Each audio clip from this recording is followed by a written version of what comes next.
Why, hello. How we doing, chatteroonies? So, it's come to this. At last. Elden Ring. Oh, Elden Ring. Ay, ay, ay, ay, ay. Lordy, Lord, Lord. Gonna be lots of lords in this, I feel. From one land of the gods to another. Yep. Oh boy, is that the truth. Alright, so how do I sound, everybody?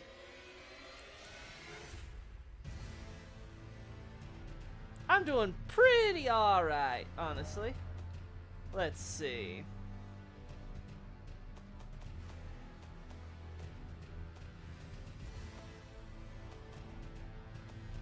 Yes, I think we're good, right? Let's just check sound. Where's sound? Here we go. So you guys can hear me with this, right? I don't need to put it down one more. Because if necessary, I will, in fact, just drop it down another decibel or two.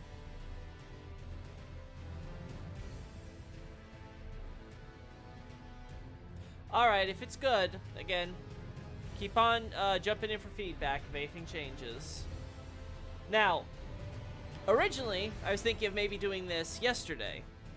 But then, when I was getting everything set up, I was... Oh, you wanna... You know what? We're gonna adjust it a little lower then, just to be safe. If you guys ever feel it's too low, we'll just put it up. But anyway, so like I was saying, I was like, well... I'm setting everything up. I'm getting all prepared to do stream yesterday. And then, as I get on, I'm like, okay, yeah, I lost my data, never gonna do so. And it's still there! I was so shocked. But I'm so happy.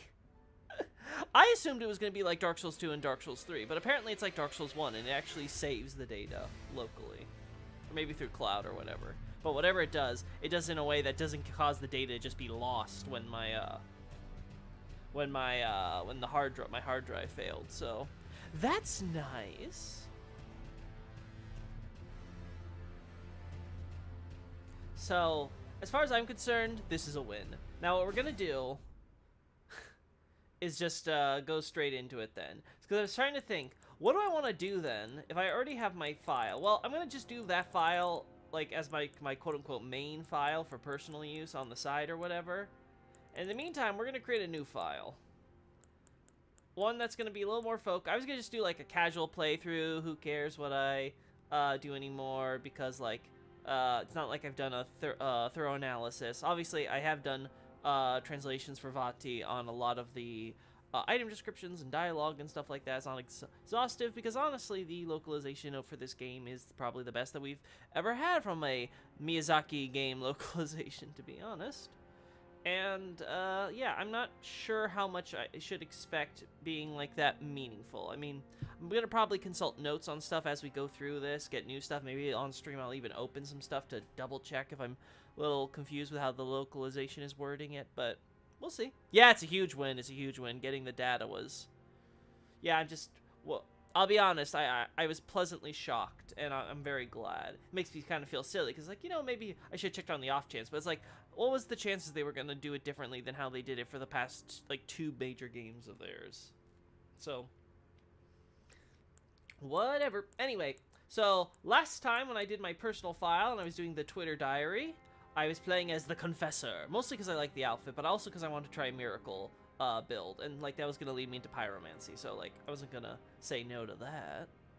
But, you know what, I don't want to go through again playing exactly the same way with just a healing Miracle, so last time I kind of got myself into like just magic in general and things like that, like just trying to buff my stats. This one we're going to go start off as a plain Sorcerer then. Sometimes they learn too. Well, that's good. Anyway, so we're gonna do that.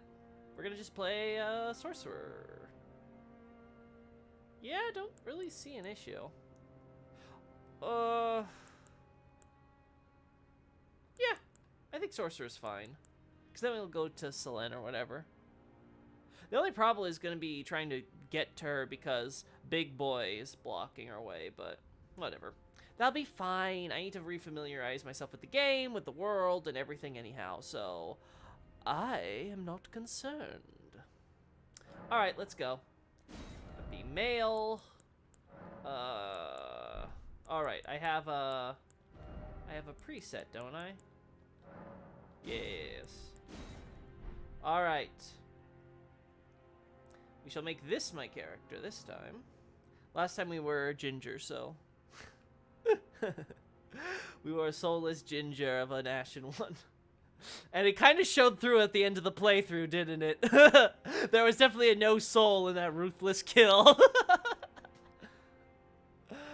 Oh, yeah. No, the problem with the Mad Pumpkin, I'm saying, is the lock-on isn't going to let me just, like, sorcery his ass, because all I'll hit is his head. Anyway, so we've pretty much got what we want here. Though... Vagabond, a knight exiled from their homeland to wander. Okay, yeah, so we got the typical wanderer, the warrior class. Nothing too crazy. The hero, this seems to tie into Horaloo and the Badlands in that. I assume it's basically your, like, Ferosa-like country. All about war, kind of anarchy with, but unlike Ferosa, was it because it collapsed, or more like Great Swamp, where they're kind of more casual. I'm assuming it's more, like, tribal in nature. Bandit. Yeah, just a bandit. Astrologer. Now, this is interesting because it tells us that astrology is not just limited to the lands between. This type of sorcery and stuff is studied outside the land, which does make me curious exactly how free the culture is. Like, was it that humans and everything kind of already existed all over, and the lands between is sort of special in that way? Or is the lands between also in its, like, own dimension because of the Sea of Fog and stuff? There's a lot of specifics there that I'm curious about right off the bat. Prophet, again, an interesting thing, because it gives us the idea that religion is, of course, outside of the lands between, which, again, makes me curious. Was it something like, it spread out with the people as they spread from the lands between, or were there already different human tribes and things all over, and then later on the religious element came and spread outside? It's interesting, the order of the history of things, because I've already got, obviously, my point when it comes to anything when it comes to these games is you need to understand the fundamentals of the cosmology first, if you're trying to understand anything, because otherwise you don't know your limits of the world. You're just kind of like hitting at the dark, well, maybe this is possible, or maybe it's this, or maybe it's that, remember, whatever, right? Like, for example, here we know that there are, of course, Easterners, so there's obviously some varying cultures, and possibly even religions, besides the main one that we will be exploring. It's very interesting here. Now, obviously, got the Sekiro reference, but that's beside the point. And then this idea of a prisoner. So there seems to be this idea that he was probably a noble, right? And there's this man in the Iron Mask type of reference being done here. You kind of see with the way he uses the classical rapier that so many that's so often associated with aristocrats in Miyazaki games. But yeah, very curious indeed. Confessor, as I mentioned, gives the idea of religion. Now, what I find interesting here is the idea that essentially this confessor is supposed to be sent in for spies and stuff, but it never becomes relevant to the plot. Like, our character's never like, ah, yes, we need new confessors to do our job. I'm kind of always curious about that. And then, of course, the typical, you know, just, you're nothing, you're useless, go away. How are you alive? Die.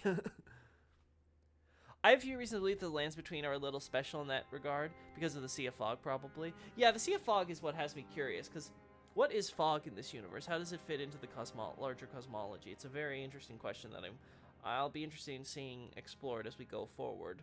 Obviously, you could try to piggyback off of Dark Souls and Demon Souls, but you always want to be careful with that when you're looking to other games, even if it's other FromSoft games or things like that, because the inspirations can be tweaked in subtle ways that might completely change the calculus to the analysis, so you gotta be careful. Anyway, we're gonna be an astrologer, and what's our keepsake gonna be? I'm assuming you're gonna get golden seeds up the buttload, so you're never gonna have to worry about Estus or whatever after a certain point. I assume they'll also collect this at some point. I'm gonna assume Stone Sword keys aren't so limited that you can't get everything in the game if you don't collect them all. Like, I'm sure there'll be more than enough. Again, maybe I'm wrong. Maybe it's like Pharaoh Stones or whatever. Wretch is the best. But I don't want to start naked. Huge Berserk reference. That too. Prisoner. Griffith. Also, nice to see an aerodynamism.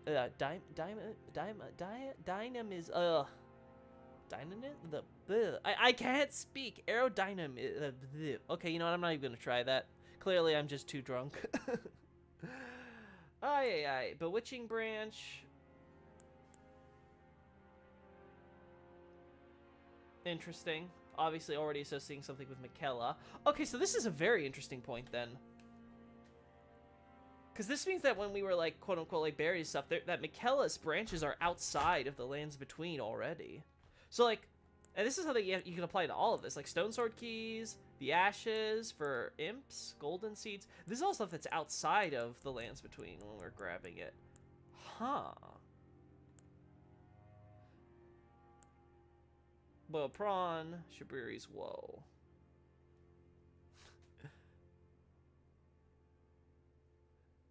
Yeah, so, yeah, not gonna get the Stone Sword Keys. You know what? We're just gonna go for the... Wait. We're just gonna go for the rune, then. Because I don't see anything else here that, like, really, like, wows me. Like, gosh, I really need this. Like, maybe the seed could, but, like, I don't know. If we're gonna get enough seeds, I assume, like, I'd rather just get the rune. Alright. Let's fix that.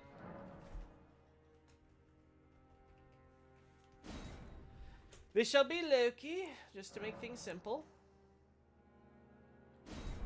Alright.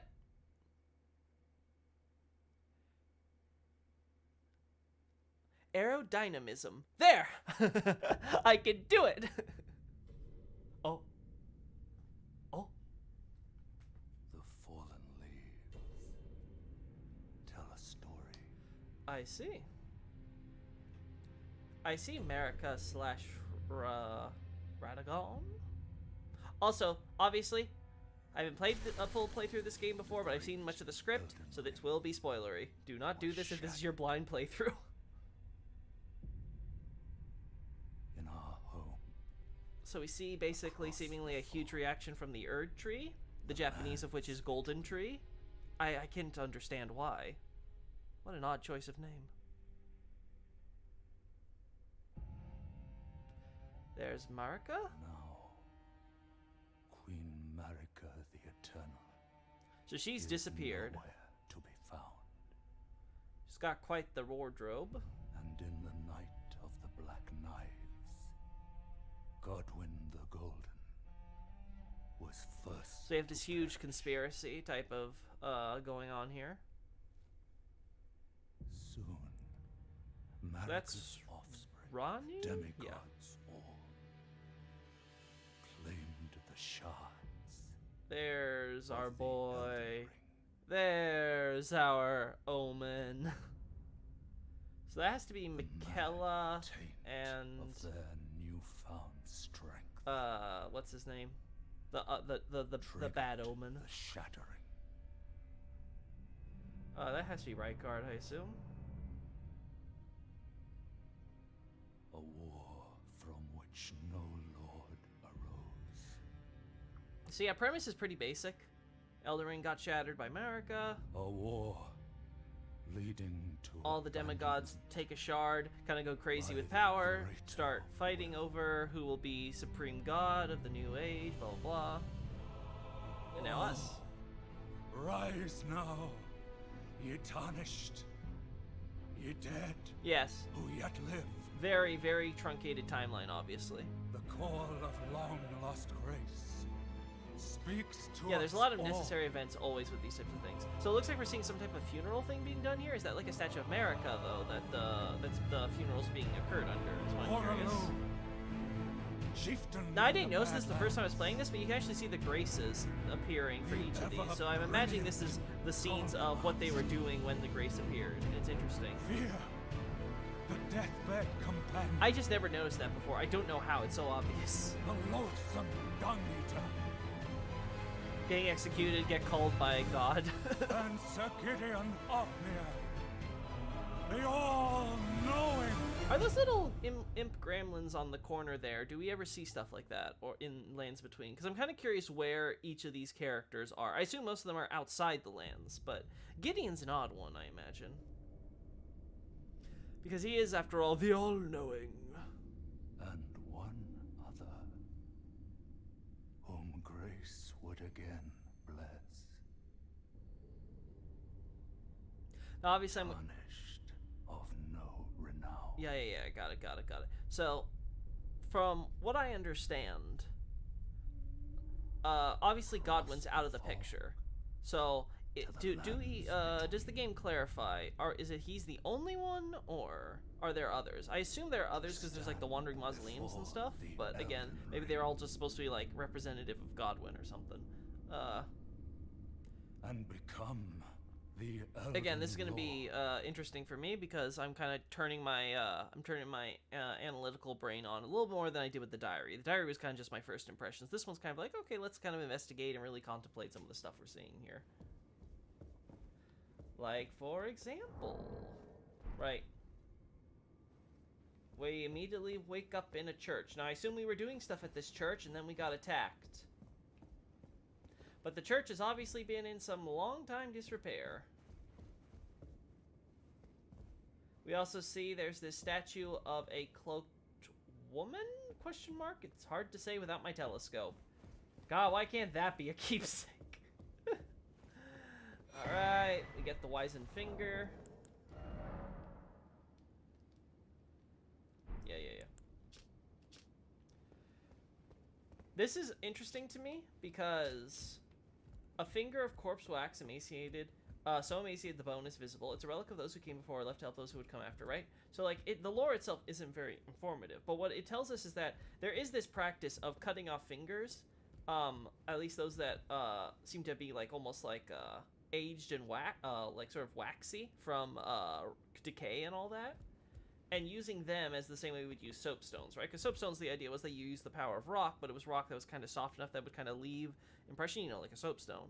And then this seems to be the same idea, but it's using like decay wax and stuff like that. And it's using fingers. Now, this puts a new emphasis on communication and writing, not just with obviously the voice, but with just physical writing. Chief of which, of course, besides writing implements, is your fingers, you know, like finger painting and things like that. So it's very interesting how the focus has been now placed a lot on communication, which is something that was not really emphasized in Dark Souls, and obviously had only moderately more importance when it came to Bloodborne. But Miyazaki seems to have really wanted to expand on this idea, so that's cool.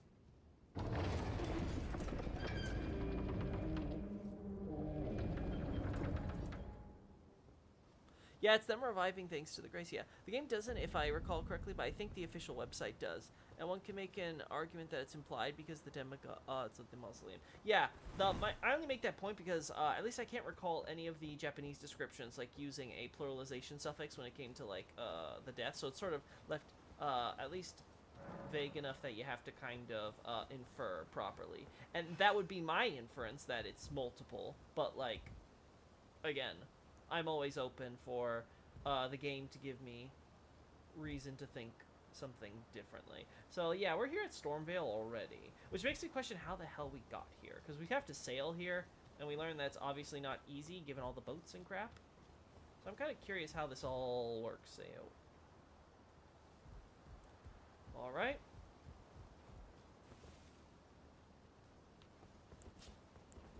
Alright, I gotta get rid of my HUD. Oh no, wait, I don't want this. All on? Ew, what is this? Dark Souls 3? No, we go auto here. That's the good. Just built a bridge.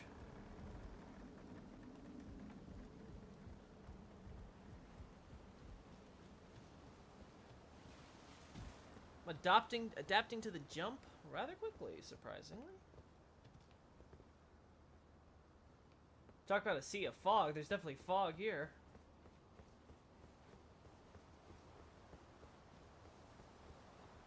Alright, game, you had plenty of updates, so don't throw it out on me or anything. we're gonna see these statues a lot. Statues of a hooded man with a sword. Now, traditionally when we usually see hooded women. Oh look, it's also reusing the Lothric base asset. Anyway, we see a lot of hooded women throughout the various Miyazaki games, so it's interesting here that we're finally getting a hooded male figure being used. And it seems like the character is being used to represent a paladin, similar to how hooded women would represent sorceresses slash, I guess I should say witches slash saintesses. So, interesting how that dynamic is playing out. Statue of Marika? I already forgot how the opening pronounced it. And we see some what looks to be burial mounds. So yeah, we're gonna see this a lot, where there's just gonna be a lot of stuff where it's like, yeah, we buried a lot of people. This place has history. Not really much to say though otherwise, I can honestly tell you. Oh well, let's get this over with. Oh, good. I got actually some cool starter stuff. There you go. Oh, that's not a good way to start this. Oh no. So we get our grafted scion. Fun fact, the Japanese for grafting is literally to connect or entwine a tree. Or wood, I guess you can also argue, but obviously in reference to trees. Because of course there is, obviously grafting is typically used in reference to, obviously, grafting branches of trees to other stuff. And there's obviously a huge emphasis in Japanese culture on horticulture, however it's called. Point is, it's an interesting dynamic that gets kind of muted in the final game, though cut dialogue with Godric and stuff does give the impression that there is, in fact, a lot of intentional meaning behind the choice of the term grafted in relation to how, Oh, I didn't actually die, but it pretended I died. Okay, game.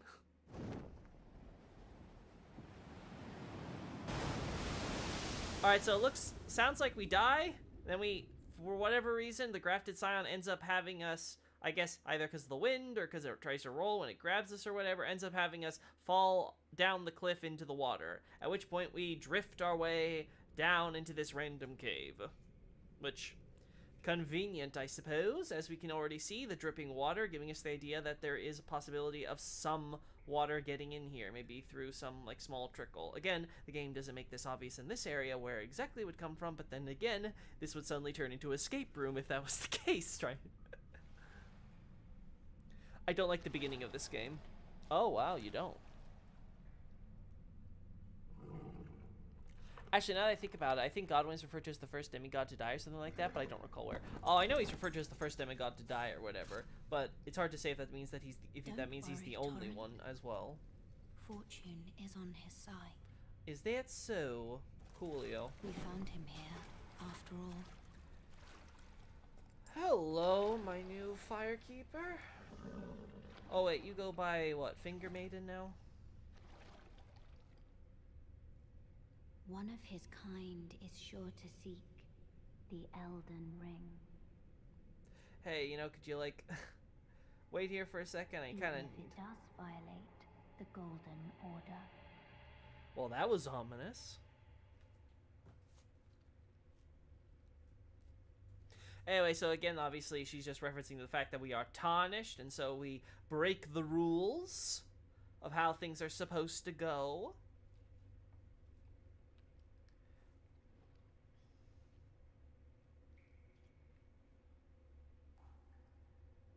So yeah, the cutscene starts when you reach 1 HP or something. Well, I just find it funny I'm in the middle of the dodge roll and the game is just like, nope, we're ending this here. I mean, it's fine. It's just, I find it hilarious that they don't just kill you, like in, like, say, every other Souls game. Like, just do the you died and then, like, move it. Like, no one cares.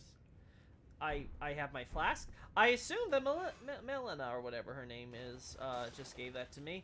Oh, God, it's dark in here. We're gonna have to get used to that, huh? Oh yeah, Cave of Knowledge, whatever. Blah, blah, blah. Guy that just basically says, we're gonna go down there if you want your tutorial. Interesting that we have the idea of spirits being adopted here, where spirits of people just sort of manifest, and we don't have souls or anything as the basis to justify it. This just is. This actually feels a lot closer to Bloodborne, except even Bloodborne kind of had this idea of mixing the blood as a physical medium with the spiritual, so they were one and the same. They were just like two sides of the same coin. And the result was basically that the entire universe was essentially being imprinted as blood was physically essentially recording. Kind of like there was, you could say that, a cosmic record, as you were. Now,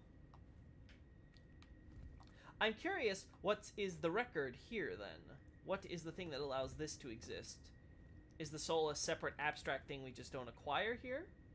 Is this just a result of quote-unquote runes sort of acting like a code of ones and zeros, and it just sort of records strings and strings, etc., in order to create these sort of holographic projections almost in a spiritual sense? Interesting. The area is, of course, covered in graves and coffins. So I can't tell if this is a dumping area intentionally for what we're going to see up ahead, or if it's more like this was completely accidental. Now we see how this place is used as a blah blah blah, go to the grace. I'm curious how this grace thing is going to factor in. Also, all they did was retexture humanity. Nice.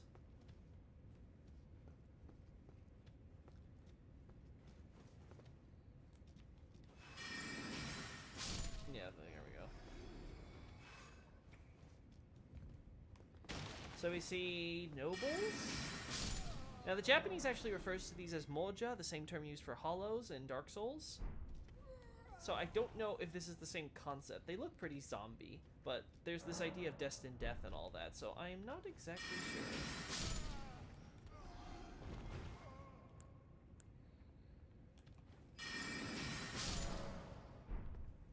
God, they give you a whole heckin' a lot of FP for the start of this, huh?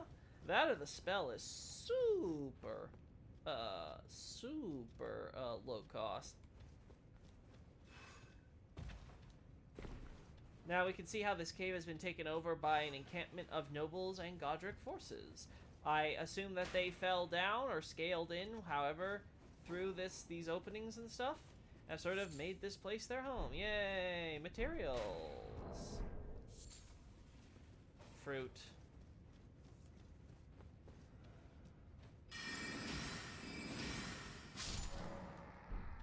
Yes, yes, yes.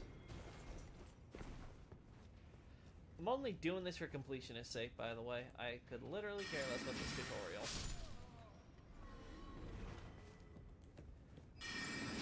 Couldn't care less. Let's see.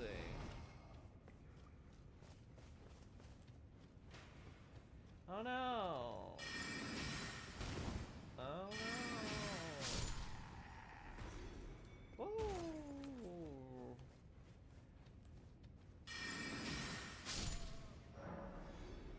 Yes, we have tons of skills. I assume mine is still to make stuff more powerful, right? Yeah, I know my menu. Oh, it has no skill at the start. Neat. Oh, yeah.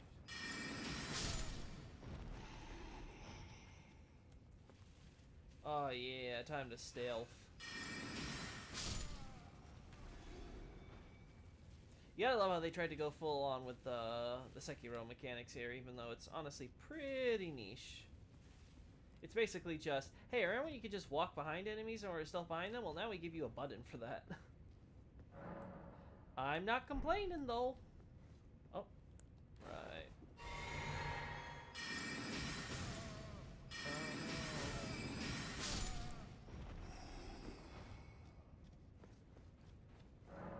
A stake of America. Upon dying, you'll be revived to the last blah blah. Yeah, okay. God, I hate that we have these, like, standard tutorials here. I miss the old message systems that you can just ignore if you want. My boys are just tired of living, not being able to die. Yeah, okay, so I figured as much. But here's the question. Is it like, is there a hollowing still?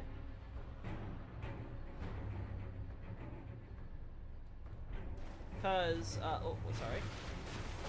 Sorry, buddy. I know you're the toughest boss in the game, but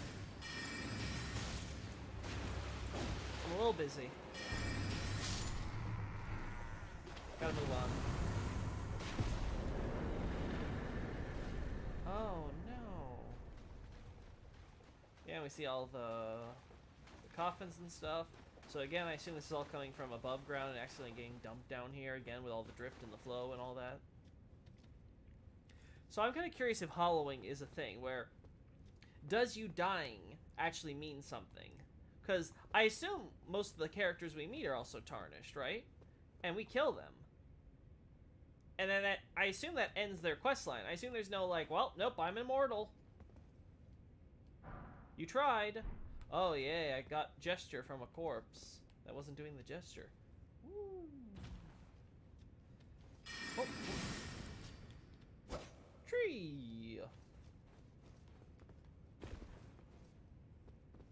Statues of a woman in veil, holy woman clearly. Here, the statues we'll see later in Liurnia of like a witch. Definitely obvious spot the difference there. Huh. I can only assume this is meant to be an abstract depiction of America.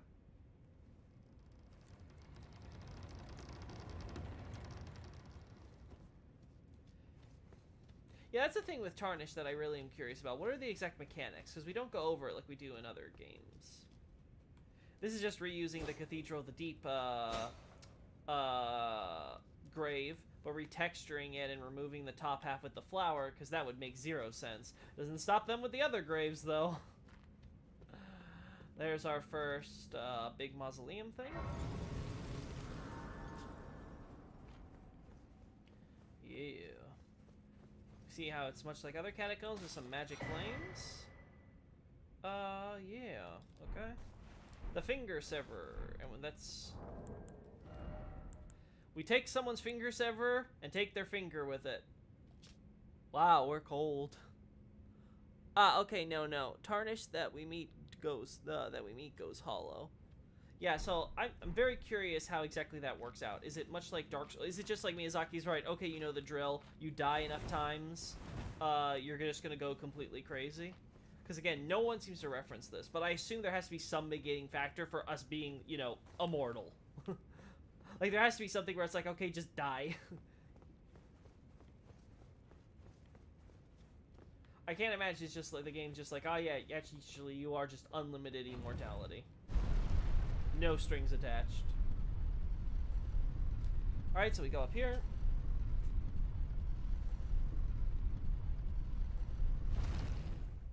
They just revive thanks to grace. It doesn't seem to have a drawback. So if you lose grace, you're fucked. That's what I'm getting. So then what's that mean for all the Tarnished who are very overtly and obviously following grace? Does the greater will just not pay attention? Is it just like, well, I sent it out to all the Tarnished. What could possibly go wrong? Okay, let's get you out of the way. Summoning pools. Effigies of martyrs. Alright, so I'm assuming... Small effigy thing.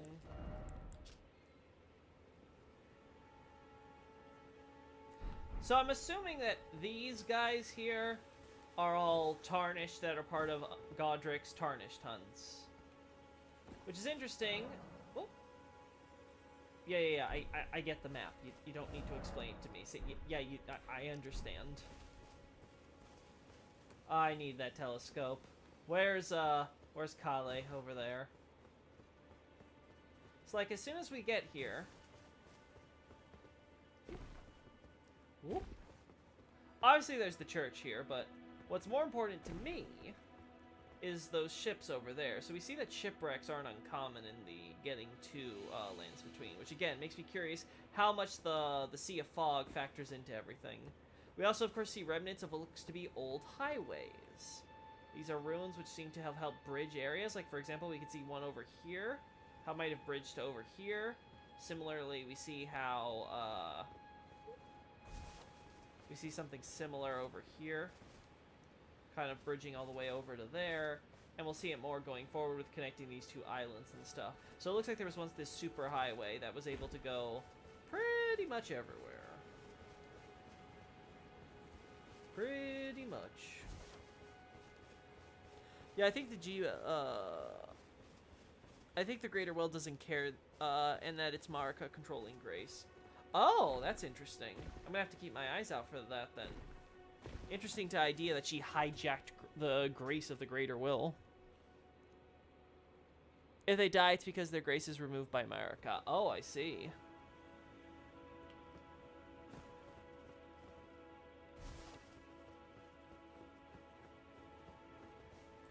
Alright, let's get this out of the way. So I guess Marika just doesn't care as long as you go to free her. Well, understandable, we're not talking to you. You have nothing valuable to say except to remind me that I am a virgin tarnished and you are the Chad Vare.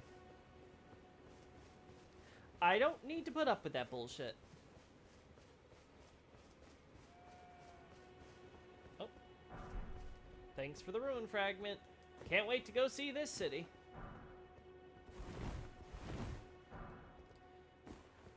Made out of some interesting magic from an ancient civilization, which I assume was created by beasts.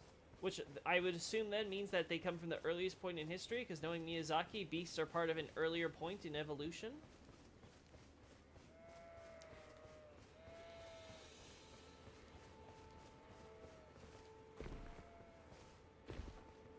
Alright, church, it has to be like right here, right? So.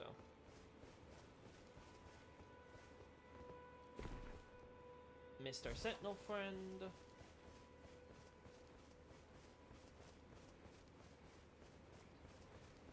Yeah. We're good. Took the long way around, but not dealing with our sentinel buddy. Yo! You're tarnished. I can see it. And I can also see that you're not after my throat. Then why not purchase a little something? I am Kale, purveyor of fine goods. I am of a nomadic people. I see. Selling wares as I travel. The land has been tainted by madness since the shattering of the Elden Ring. It's only tarnished like yourself, who keep things from drying up entirely. Let's say you're a very welcome customer. Cool. You know, if you can spare the runes, you should buy yourself a crafting kit. A crafting kit allows you to make basic items on your own. Essential, really, if you intend to survive out here for any duration. The kit costs a bundle, and I admit I do take my cut. But the important thing is that you survive. Every customer counts, after all. You know, if you can spare, you should buy yourself a crafting set.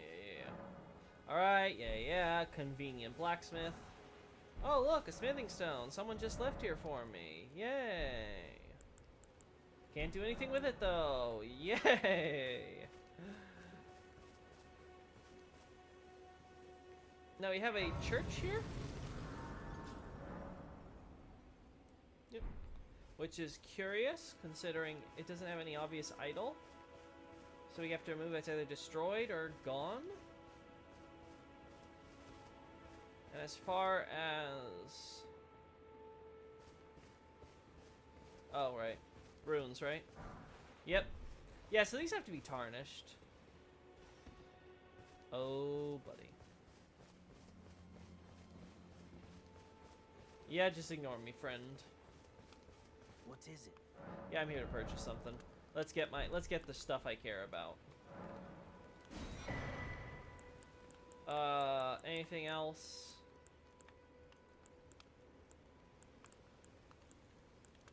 The crafting kit, right? Goodbye.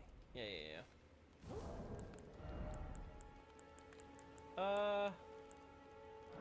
How much is this? Oh god, I forgot this game's all about numbers. This is gonna be so painful to keep track of. Oh no. Oh no. There, in case I ever need that. Yeah. Yeah, I get it. Yes, I get it. The game doesn't talk about the Sea of Fog, but the effects on the destruction of the Elden Ring seems to affect mostly, if not only, the lands between. So the Sea of Fog must try to do something about it. Yeah, I have to imagine that the Sea of Fog somehow factors in, at least in a broader cosmological scale, if not with the Elden Ring specifically. All right, let's go unlock some dungeons while getting some grace, so that way we can unlock our level ups and get our horse. But before that, we need to replace this with this. Oh, beautiful. Yes. Yes. I love it. Alright, if I recall, just gotta follow the statue over to here. Ooh. Yeah. Now, besides these ruins, we also, of course, see the graves being looted by our noble friends. Now, they're part of the Golden Lineage, or as the Japanese would more accurately be put, as the Golden Clan. This is the same term for clan, for example, used to describe Gwyn and the gods in Dark Souls. The clan of gods, the old gods, the medials. And of course, like, say, to go for the Demon Souls reference, it also refers to stuff like the queen and the nobility, the queen's clan, the nobility of Latria as well. So all the upper class in that game. So yeah, we see a lot of case of burial happening everywhere with graves. Now, for some reason, sometimes the graves are put on walls to their side, and I'm just gonna assume that's a creative artistic decision. Because, boy, do I not want to have to come up with a lore reason for why that makes sense. It doesn't, as far as I'm concerned. Alright. Get me those catacombs, baby. Wasn't here for the past live, so sorry for being off topic. I think you didn't explain if/how Henri's parentage played into Londor's choice of them as their lord's consort. I think the reason that why it was chosen was because Henri was a hollow aligned, at least in secret, with Londor. Though obviously Henri had her or his own plans. So for as far as like, okay, why did Henri get chosen? Well, Horus is out of the running because, well, you know, dead. So that just leaves Henri, and then Henri gets chosen because Henri is again opposite sex because it's that kind of game. We'll talk about you in a second. And they essentially said, okay, we need someone to transfer some of those dark sigil power from hollowing and all that. And apparently Henri was the one available. That's it. It's nothing complicated on that regard. Now, as far as the parentage goes, the idea being is that it's quite possible that Henri turning undead and thus becoming a hollow may have been, and the same thing for Horus, might have been influenced by parentage to Aldrich/Rosaria, because the idea is that the corruption, they seem like ordinary undead, right? Like they don't seem to be like too unusual compared to regular undead, but it is incredibly convenient that both of them happen to turn undead around the same time. Now, we've seen that before, right? So it is something where, like, if the writers deem it, okay, but it is one of those things where it's like, okay, like maybe the increased dock of the deep affinity from Aldrich affected the chances of that, as it were. And then as far as the dark sigil, of course, that might play into the dark sigil that Henri ends up having again. So yeah, that's all I got really to comment on that. Hope that satisfies George. Now let's see this. A proper death means returning to the Erd Tree. Yeah, okay. Have patience until the time comes and the roots call to you. Alright, so just establishing that death is to return to the Erd Tree. Gotcha. Which again goes into my idea of records, because there's also those things of remembrance. Yeah, we'll do that dungeon in a second. It's getting a little stormy around here. Actually,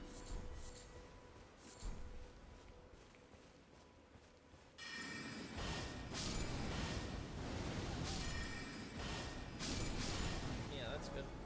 Don't need to worry about that too much. Give me that. I'm gonna be a greedy tarnished.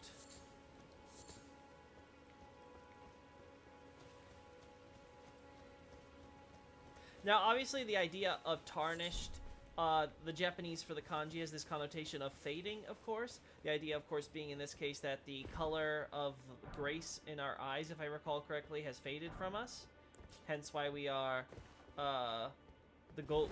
We lack that golden glow, and therefore are denied by grace.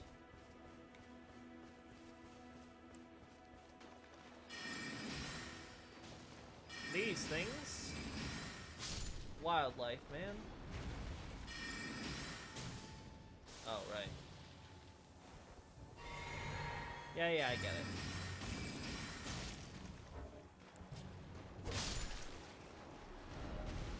Oh boy, I gotta open up the map again. This is gonna be forever. I mean, if you really want.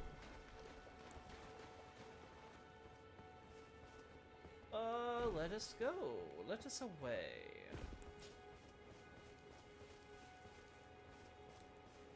Oh yeah, look at that. Godric and men patrolling an area where their carts seem to have been having trouble. It seems that they've been having struggles in this area. I wonder why. Wait a second before I forget. Oh boy, definitely need to just rely on. Yeah, why am I doing anything but sorcery? Before I forget, let's get this cave. Now, I'm never using online, so we ain't touching those. Moving right along.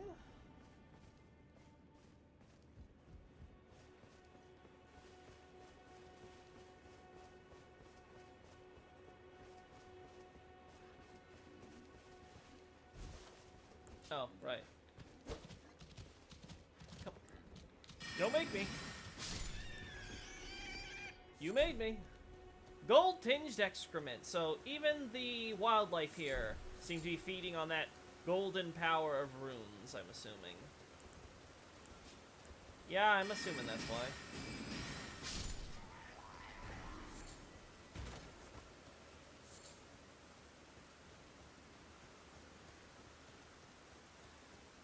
Alright, Melina, this should trigger you. Oh.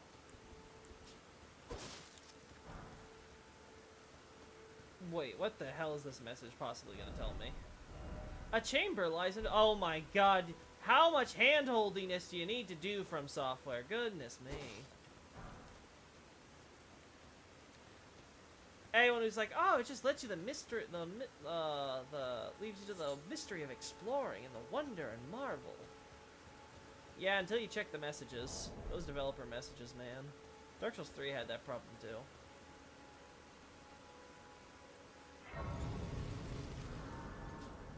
Alright. Give me my horse.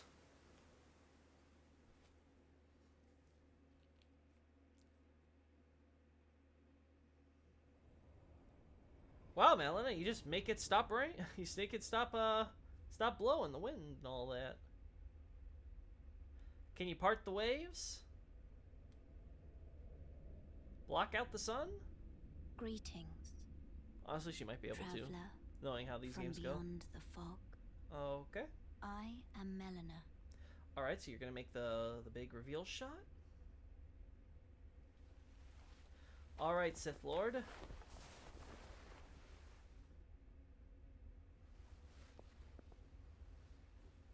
Oh no, she's hot. I offer you an accord. She's got this crow talon thing on one eye, I see. Have you heard of the Finger Maidens? They serve the two fingers, offering guidance and aid to the tarnished. Oh. But you, I am Oh my afraid, god, you two. are maidenless. Wow. Rub it in, why don't you? I can play the role of maiden, No, I don't want your pity. turning runes into strength to aid you in your search for the Elden Ring. You need only take me with you to the foot of the Erd tree. Ah, fine, I'm desperate. Then it's settled.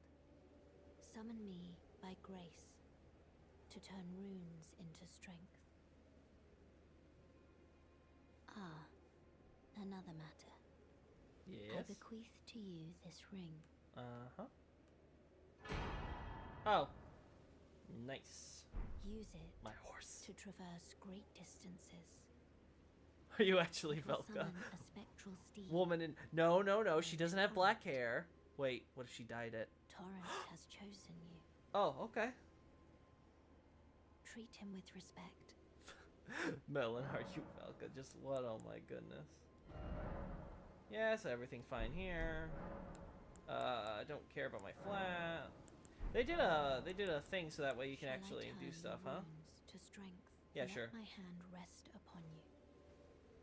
For but a moment, share them with me. Yeah, yeah, yeah. Your thoughts, your ambitions, the principles you would follow. I would like some more intelligence if you want to know my desires. So see ya. Yeah, yeah, okay. Yes, yes, yes. Okay, well. Oh, yeah, yeah. Okay, so, we put that there.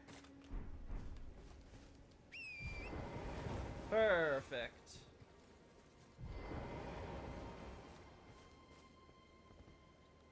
Okay. We've got our level up, meaning we can start doing some fun stuff. So first, our tutorial dungeon that I can't believe people actually miss. We start learning the basics about the Erd tree here. Oh. Right, Lothric slaves. I forgot. Why am I not using my sorcery? I am not a confessor. There we go. Oh no.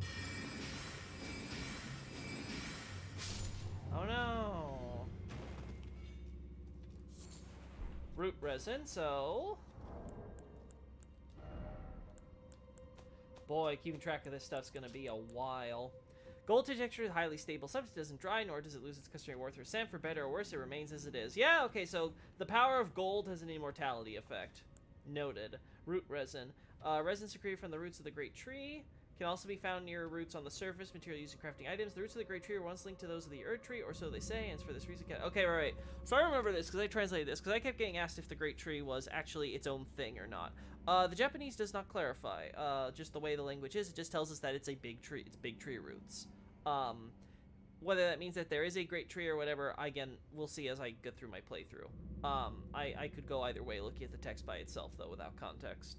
But I do know that at least there's a few other instances where the Erd tree is definitely referred to as at least a great tree, so... I would not be surprised if it's just if this is just a somewhat awkward way of just saying, oh yeah, these great tree roots, these are ones connected to the golden tree, you know, the great tree, yeah. This is just not this shouldn't be capitalized or given a fancy name or anything. This is kind of like the Dark Tales they did with Estus in Dark Souls 1. Spoiler alert, there were no Dark Tales. It was just a Dark Legend. Erd Leaf Leaf. Fade to brown. Yeah, so okay, yeah, dies, decays, turns brown, but it's golden normally. Yeah, you should... Yeah, nothing... Yeah, nothing crazy. Okay, so we're going through catacombs. We have these imps. Oh boy, did Kale sell a torch? Because I might want that. Honestly. I might need a torch.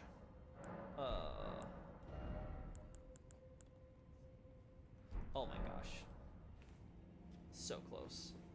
I also don't like how it fades whenever you use the grace. That kind of annoys me. It just feels so awkward.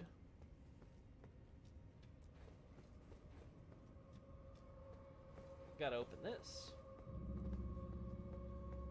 Now we got these catacombs. We got big skelly boy in a robe here. With a fancy crook. We got the image of a giant tree. I assume was once the Erd tree.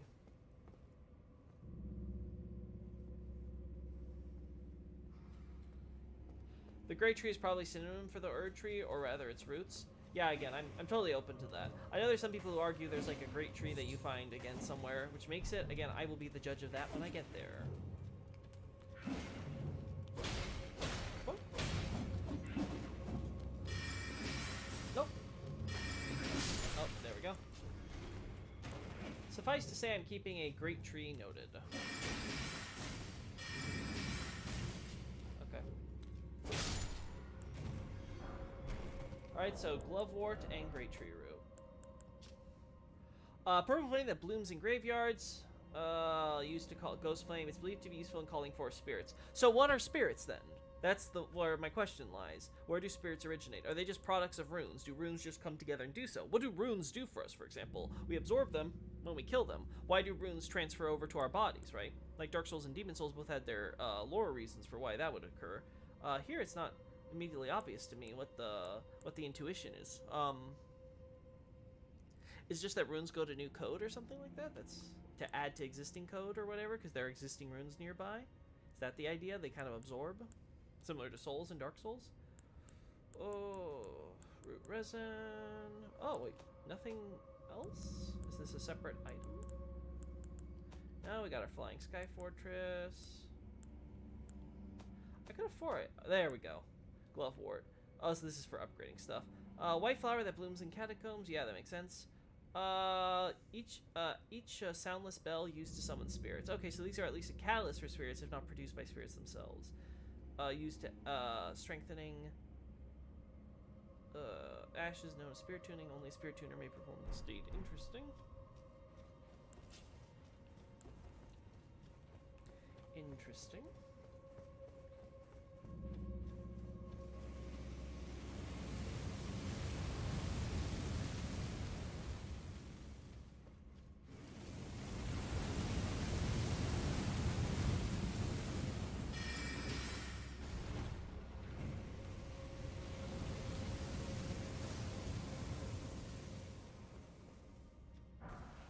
Alright.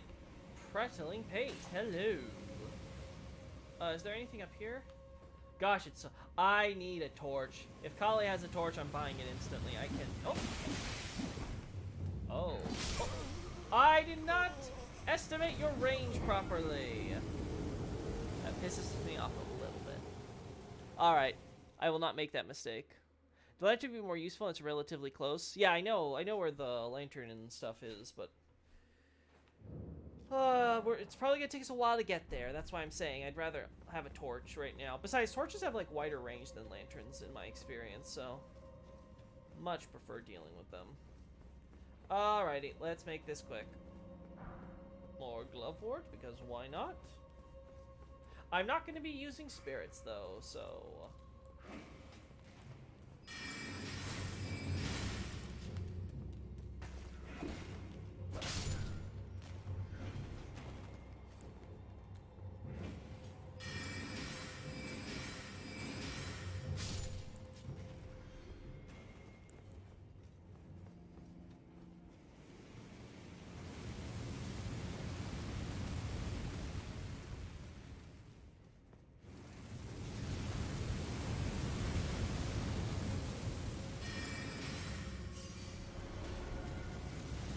I missed, didn't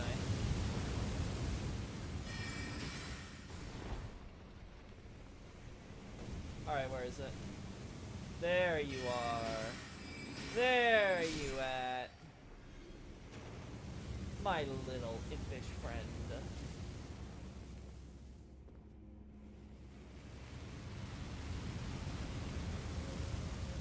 Hot.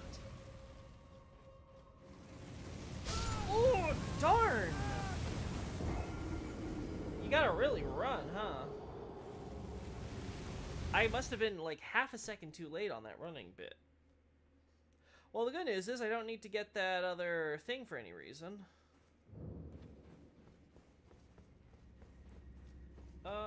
Yep, we'll go this way.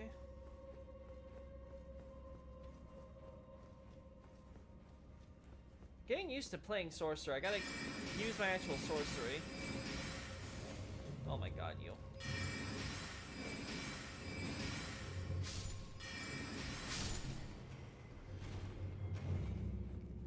Honestly, not as bad as I thought it would be, though. Oh! It stayed down.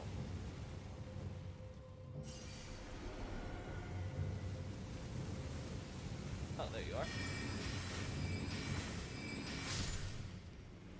There.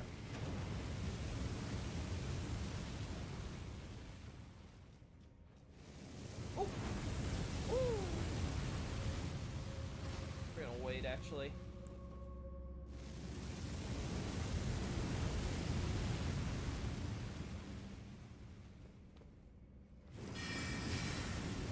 Oh, okay, game.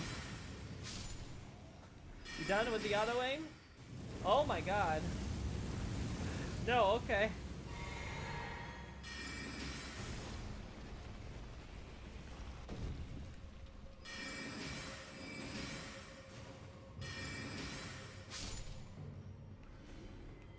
I haven't looked at my my own items yet, so I should do that. Yeah.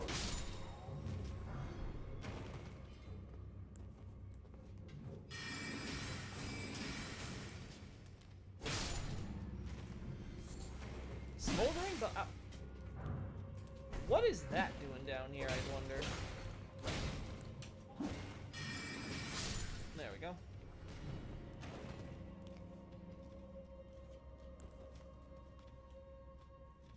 I don't see anything up here, so I'm gonna just assume it's okay to leave those things down. We go through here. We can also look at my own inventory. Now, obviously, there's this idea that Carian astrology predates the Erd Tree and all that, so there was already Carians doing stuff, studying the stars and all that. Oh.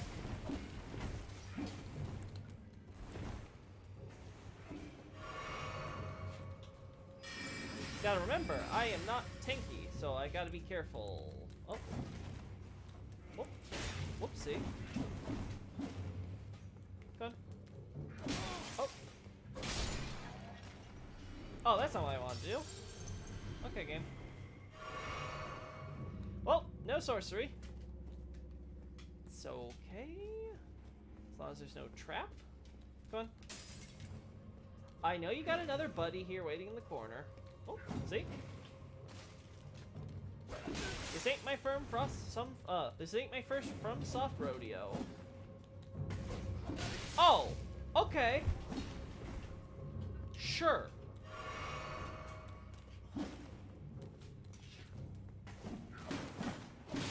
Oh, right.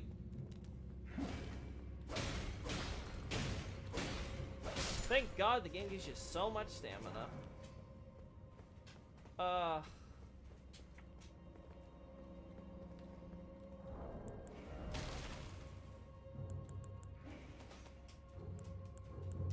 Yeah, just use for crafting, nothing to heal. Okay. Let's do this,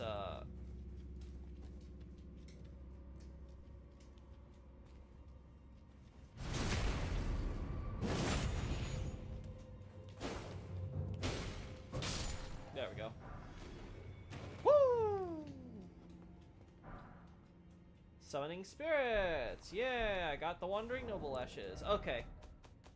Now that we've got all that out of the way. Yeah, so the idea of fate being in the stars. So I'm curious if the stars themselves are manifestation of individuals' fates, or if it's something more, and then fate just happens to be governed by them, like they're like, say, cosmic entities like the Great Ones in Bloodborne. But alas, the night sky no longer cradles fate. I assume this is because of Radon and him holding the stars hostage, essentially. They read the fate, and they're said to be heirs of the Glintstone Sorcerers. Astrologers, right? So, yeah, because they're star readers, right? So then...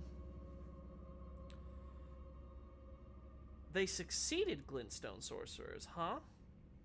Interesting. Interesting. Yeah, there's the idea that Caria definitely had a full... It was definitely a full human civilized culture before the Elden... the Erd Tree showed up. Lost Grace? Interesting.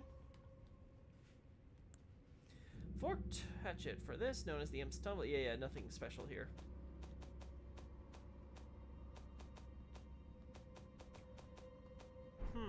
And then there's, of course, our sorcery. Glintstone. So the term for glintstone is brightstone, the same thing as brightstone used in Dark Souls 2. Our agates, as they're properly localized as in Demon Souls, because again, the brightstone is a literal term, but the colloquial term that we would know if we were to translate it from, say, how it's normally used in Japanese would be an agate. But again, Miyazaki's using the literal meaning to get across a different point. The idea of the pebbles and stuff. Now, it should be noticed, a lot of these sorceries, which are called, like, star sorceries or whatever, like, it's like Elden Stars or whatever, it should be noticed, there's specifically the term used here is, shooting star, or the idea of a flowing star. This ties into the primeval current, because the idea is that it's the primeval flow. Now, the term primeval current, or, it's a term that usually refers to headwaters of a river, right? Like the source from which a river flows. That's why the kanji is literally that, like, origin and source are used. But, in terms of the colloquial meaning, the term headwaters, quote unquote, has been used more broadly in the language. Just be like, I guess I should say it's almost idiomatic, right? It doesn't just get used to refer to in the river context. It can be used as the source or the origin of anything, really.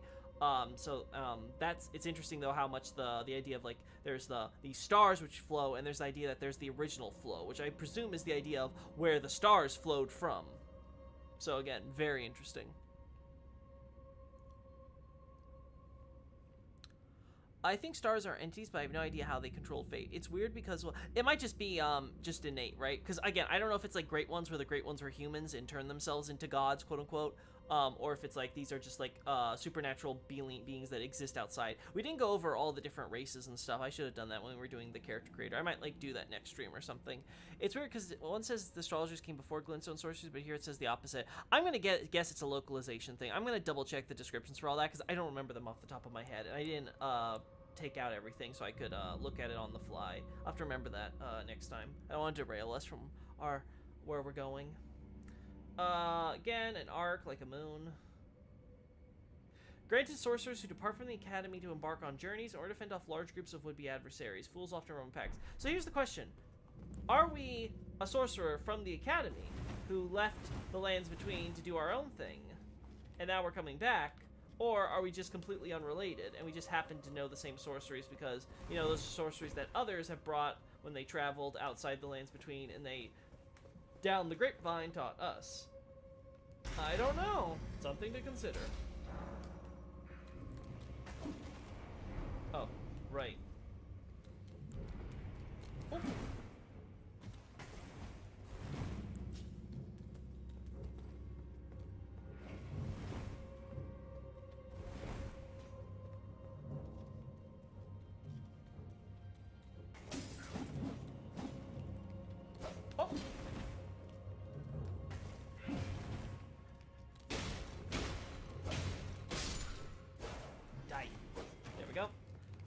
Okay, now we need plenty of level ups. Gotta put that all into my int right now, because I need that damage. That damage is necessary.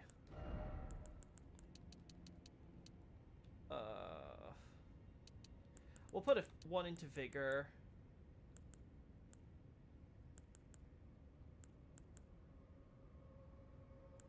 We'll put the second one into vigor too. No, wait. Put into mind.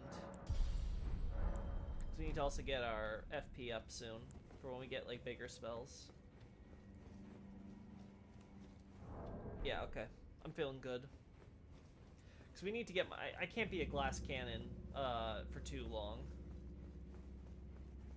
So I need to at least get 1 point in there for a little bit. Traverse the Mist. Now we come in catacombs, and what do you know? There's these mechanical devices. Curious who made these exactly. I'd assume maybe America, but we do see, I think, signs in later dungeons that maybe the Carians got involved at certain points, so it would be interesting. to know who made these complex devices. Ah, there's the giant dildo on the floor. The thing which I don't know why it exists.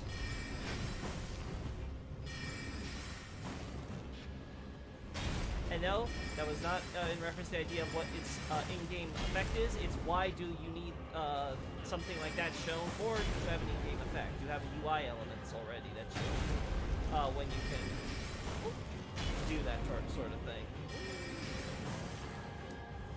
Oh.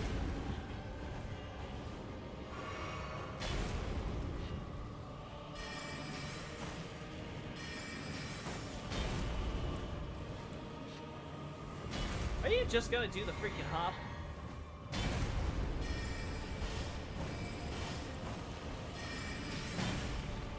I didn't even need to dodge roll that. Yeah, okay. Yeah. First boss down, Noble Sorcerer Ashes. Now I'm assuming these ashes are just stuff that you can find here because of all the burials and stuff. It isn't meant to be something like the enemy specifically possesses it or something like that. I'm just gonna assume it's something we pick up after the fight because it's around here, as this is the burial chamber or whatever, right? And conveniently, all the quote-unquote boss enemies are here protecting the roots. I mean, sure, it's like a 5-meter walk, so totally impossible for me to do it myself. They use sorceries. Maybe they were made by Radigan. Yeah, that's good possible. Hey, James, good to see you. Glintstone Arc seems to think that we're from... Yeah, I'm acknowledging the possibility that we're from the Academy, but I'm acknowledging also the possibility that we just learned from someone from was the Academy. Either directly or, you know, down a lineage of master and apprentices and all that. Again, I'll have a look at the item description and clarify next stream. Because I can't remember for the life of me off the top of my head. Alrighty, we can just jump to the next one now. The cave. Our tutorial cave. Hey, Sneed. You're in time to see me do another dungeon. Oh, wait, no, wait. You know what I need to do? I need to go see Kale. I need to double check that Kale doesn't have a torch. I want my torch. Did you start a new game? Yeah, I did. We're starting a sorcerer playthrough. Tarnished. May I have a word? Oh, goodness me, you. Come on, Renna. A pleasure to meet thee, Tarnished. Yeah. I am the witch Renna. Uh-huh. I'd heard tell of a Tarnished hurtling about atop a spectral steed. Well, I barely And use upon torrent, so looking into you the are matter, crazy. The talk I surmise is of thee. Uh-huh. Thou art possessed of the power, no? Sure. To call forth a spectral steed named Torrent. Yes, I... As I had hoped. I Say was no, entrusted this loser of quest thee, line. my Torrent's former master. Oh, yay, thank you. The thing I'm not gonna use. 'Tis a bell for calling forth spirits. Uh-huh. Summon them with it. From ash and return to the Erdtree, the spirits will obey thine command but briefly. As they recall battles past, now it is thine, to do with as thou wishest. Uh-huh. Forgive mine intrusion, Tarnished. I doubt we shall again meet. But all the same, learn well the lands between. How long will it be, I wonder, before the Tarnished tire of obeisance to the two fingers? I thought for embarrassingly long that Renna and Ronnie just looked really similar and were actually different people. I mean, I can see it. It could be like a twin thing where like one's got like, you could be like, oh, isn't the other one like on the left side and this one's on the right side? Like I can imagine someone making that mistake. But isn't there dialogue where they like literally where she's like, ah, you got me. Yeah, I'm Ronnie. I can't fool you. Hey, you waking up? Weren't you? Well, Yeah, you remember me.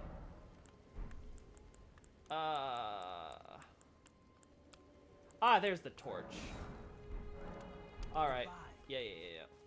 I'm not using my shield, so let's replace that. Perfect. Woo! Everything's right in the world. Okay. Can I level up? Oh. That I can. Let's keep on buffing that, intet. Int. The int stocks are going up, up, up. Now we go inside the cave. Now, most of these cave names, seen from what I recall from the Japanese script, are mostly just descriptors of the places, what they are, what they have, or something like that. So there isn't really too much to be concerned about the caves themselves in terms of what the names mean or something like that. It's nothing special. All right, so we talked about how there was clearly trouble outside with, like, Godric's men and all that. How they got, like, carts and there's destroyed, and some of them seem to be, like, searching the carts or trying to salvage or whatever. And we can kind of see what the problem is, because it looks like there is wolves that terrorize this joint. Now, some of Godric's peeps seem to have thought, hey, a cave for shelter. Let's go in and just set up our camp. Well, they did that, and they didn't realize that hiding in the cave was a wolf pack. Which, hey, I'm not complaining.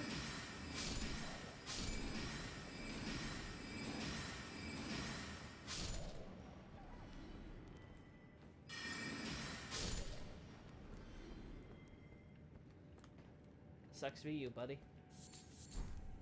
Alright, cave moss. Is that it? That's all you? Ooh. So yeah.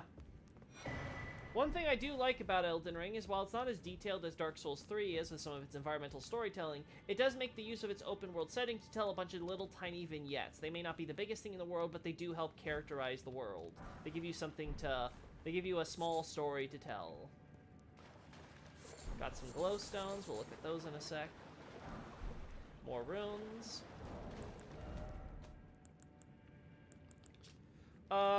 These are just rainbow stones. Place illuminating. However short-lived. I assume these are related.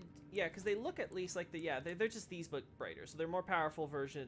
They're basically just the parts of the runes that retain more power than normal. Which, okay. Fine. I assume we get this here because we also see a Beastman boy here.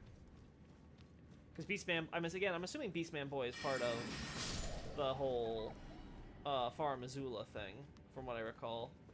You can see all the bones and stuff destroyed and all that, yada yada. There's nothing here, right? Yeah, I've covered it all. Okay. Small cave. So, which means my only trouble will be, dealing with, Oh, we gotta put more on the cerulean flask, because I don't know if this will be enough. Oh!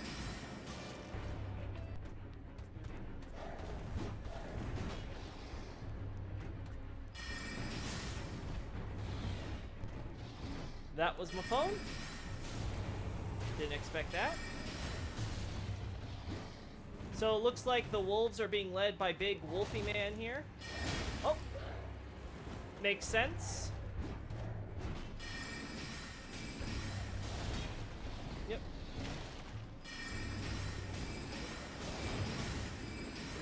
God dang it. I wanted to get that last one off.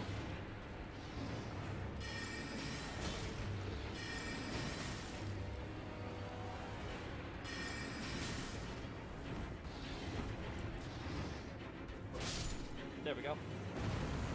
Just enough. If I didn't make that miss, it would have been fine, but... I thought for... also in the manga, Tarnish just says no, and she gets really mad, Lamau. Well, it's a comedy manga, right? If I recall correctly. God, what a terrible idea. Hey, why don't we use these giant pillars? Well, we kind of don't need them anymore, and they're kind of big and unwieldy for the new system we got here. What if we just make them smaller? Brilliant. God, just giant dildos everywhere.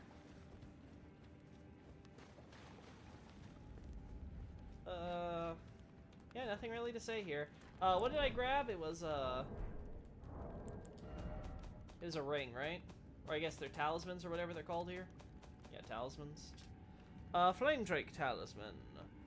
Talisman to a red ancient dragon, boosts fire damage, so it associates our Beastman with dragons. Okay. Sounds logical. A lot of good foreshadowing, I assume.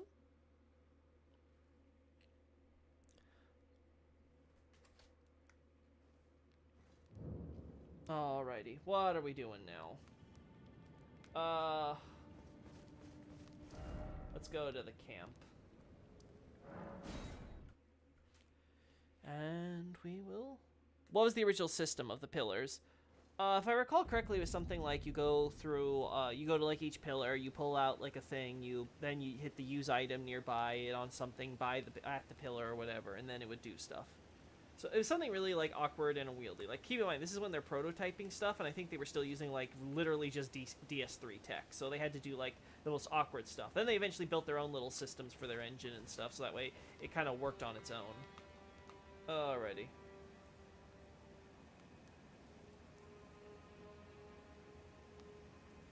It was just spam. Nothing important. I cannot believe it.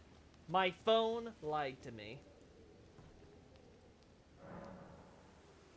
It made me think it was someone important. Alrighty. Well, nothing like trying to rob from people in the middle of darkness. The cover of rain.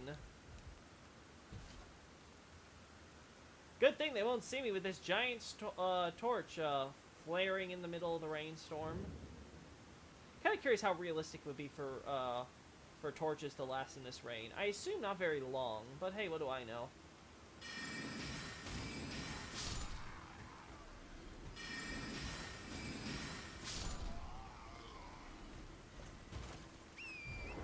Run! There we go. Good torrent. My little skull breaker.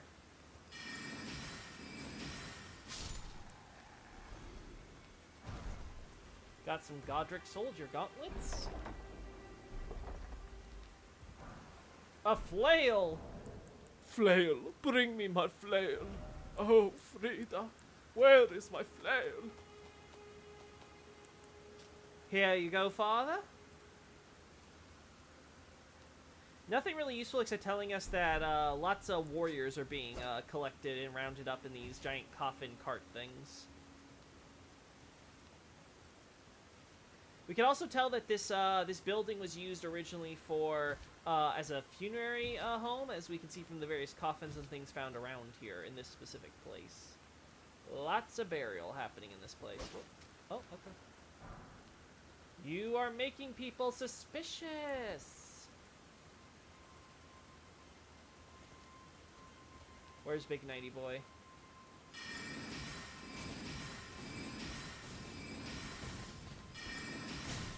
Oh.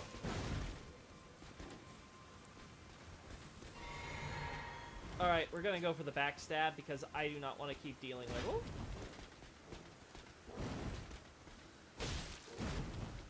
Come on. Yeah!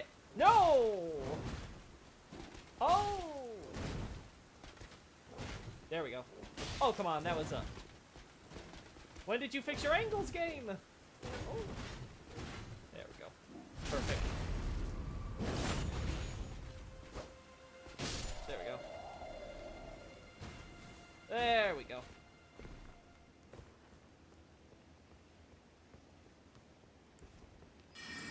Let's get rid of our trumpeter before he goes toot toot.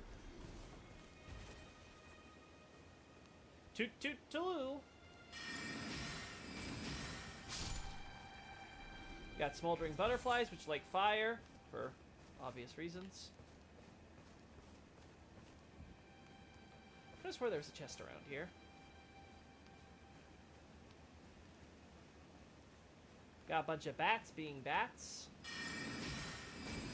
Yeah, go hunt somewhere besides here. Back here, maybe? Yeah, no. Don't make me roll. I will roll this entire campment, making sure I get everything.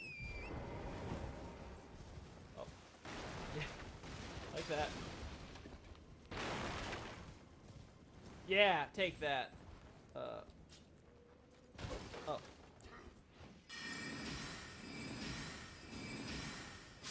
Thank God they're blind and deaf, apparently. Alright, boy, what are you sitting on? More rune fragments? Sure.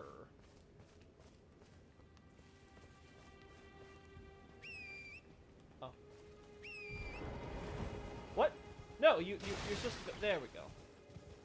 Now everything is right in the world.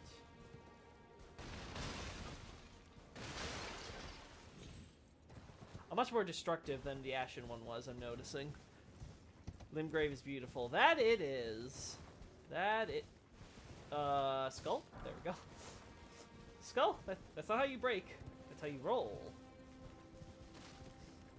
Oh. Right. Oh. Right. Okay. Dang it! That's not a plunging attack. Oh, well, it was, but not a proper plunging. There we go. That's how you do a plunging attack. It doesn't have the same oomph as the original. Okay, so here's what I was talking about earlier. This whole tree and beast surcoat thing. The Japanese is... I remember this one. The Japanese for this says a great tree and beast surcoat. This is one of the reasons why you can imagine that the Erd tree is just synonymous with the great tree.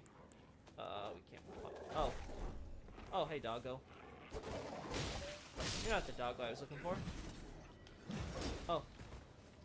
A lot of floatiness to my jump, huh? Oh. Oh. We're gonna play Ring Around the Rosy. I mean, we can play just Ring Around the Rosy, my friend. There we go. Oh. Alright, that's it. You got the...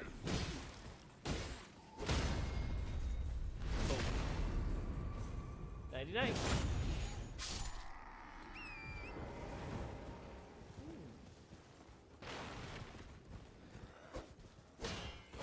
Yeah, okay, buddy. Listen, I know I'm weak. Don't make this more annoying by blocking all my attacks too. Oh. Oh, okay, sure. Oh. Sure. Sure, game. I swear. What was that? Ree! Sure, why not? I guess we're doing it again! Maybe it'll be daytimes. I won't get caught. This is what I don't like about Torrent. Like, sometimes Torrent's, like, really, really smooth, and sometimes Torrent's just really, really janky. It's, oh, never, no in between.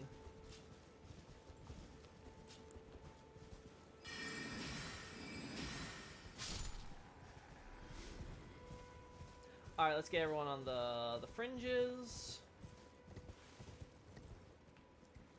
There's that grace there.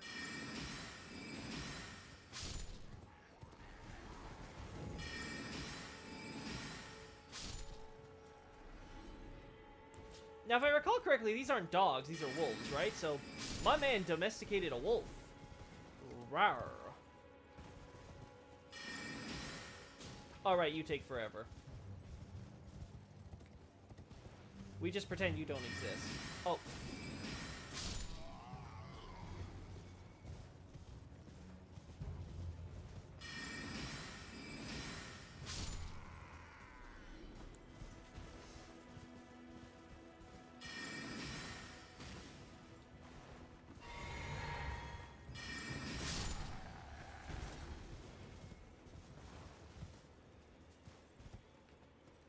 Where's our Toot Toot boy? There he is. Yo, Toot Toot. We're going to no, second round, huh? There we go. Nope, Toot Toot for you. Before I forget. Lord Sworn's greatsword. Oh.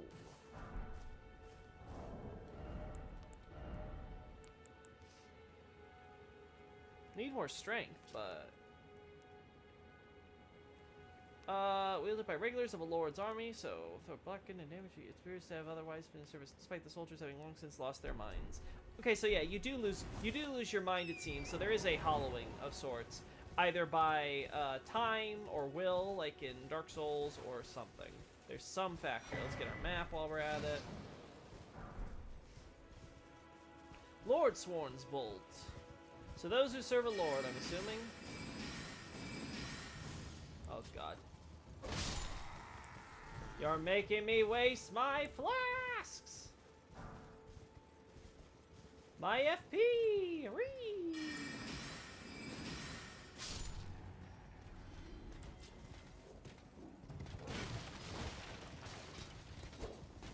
Oh. Oh boy. Thanks, mate.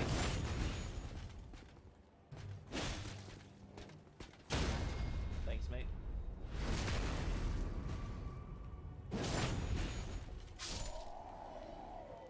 You helped a lot there. I really appreciate it. You're the dog. But I only got one shot. Make it for the dog. Alright, Hammer Boy. Round 2. A lot of gauntlets, huh?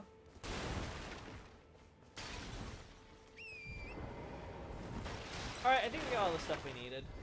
That was a mostly clean clear. I don't think I'm missing anything. Obviously, if I am missing something, feel free to tell me.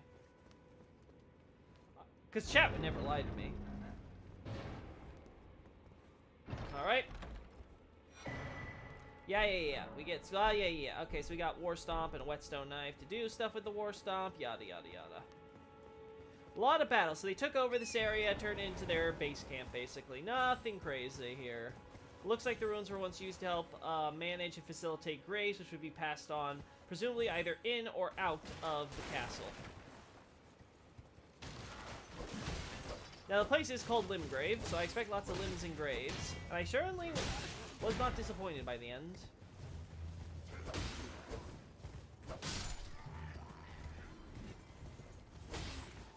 Ah, dang it. Oh my god. Amazing weapons when I'm not trapped in a corner. Yes, give me back my stove. So we can keep going.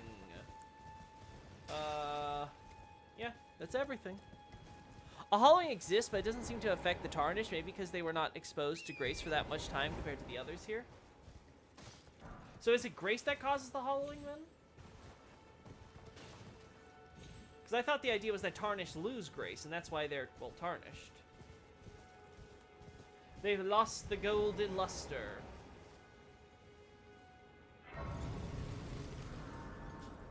Alright, we go this way.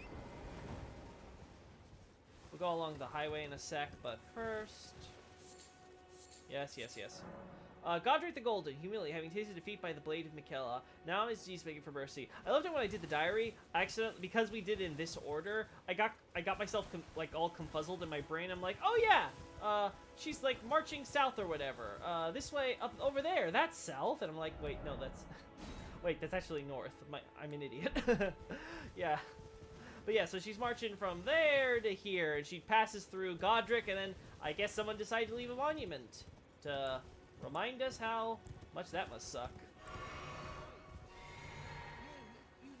I'll be right there, buddy. God, the range on that got made bigger. Okay, yeah, I am not. Yes, I hear you, buddy. I'm not pretending. I'm a little busy. Can't you see? Are you as blind as I am for not being able to see you? Except I know why I can't see you. Oh my god, man. You are a bush. How could I possibly have trouble with you as a bush? Sorry, horsey. Nothing personal. But I need the runes. And the free refill. Arteria leaf. You there. Could you help us out, Cully? Arteria leaf. Fate Pulse? Interesting. I guess I gotta remember with those guys. You there. Stop pretending. What'd you go and do that for? Oh, yes. I remember. Some clod turned me into a tree. You were just breaking the spell, weren't you? Thank you. The name's Bok. I was pushed out of the cave. Told not to come back. Not ever. Then I ended up as a tree. Lucky you came along, really. Okay, so who the hell transformed him into a tree? Wait. If I recall correctly, don't we see other of the demi-humans do something like this? Where they, like, become trees and they ambush you? So maybe the idea was he left, but he didn't know how the magic works completely, because he's a failure and all that. Hence why they got rid of him. And so, when, like, all the weird stuff's happening, he accidentally turned himself into a tree and didn't know how to undo it. That's what I'm assuming. Oh, what a shame. When they threw me out of the cave, they took everything I owned, and so this is all I have to express my thanks. I hope you can forgive me. Nice. Or, well, if you can afford to wait for a while, I could sneak back into the cave and bring back something of actual value. Then I'd be of some real use to you, I reckon. Yeah, my slave. Welcome to the sorcerer family. Right, but I'll need a moment. I'm frightened of them, so I have to gather myself. My knees start knocking, just thinking about that god-awful cave on the shore. Listen, he left before they taught him the second half of the magic. Don't be too hard on him. My stupid innocent Bok. Yeah. Don't worry, Bok. Just because you're ugly, you're all beautiful in our hearts. And boy, are you ugly. Alrighty.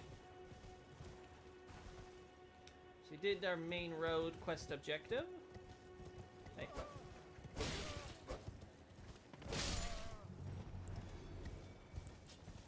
I want to do this without,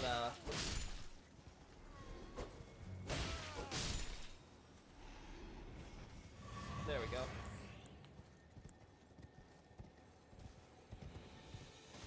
Excuse me. Wait. Oh. Nope, not right now. There we go. Oh. Okay, fine. You want to play it that way?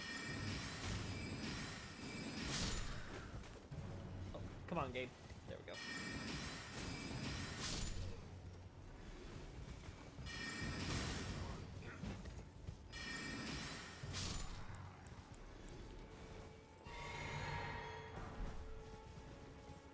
Wait, that wasn't a complete group. Oh, that's why.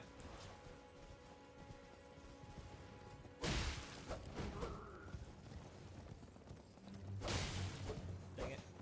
I just stop going for second hits. It never happens. Whoa!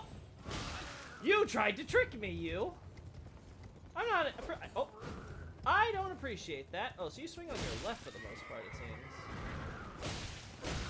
Oh, no. Yeah, you swing on your right, too, if you want to.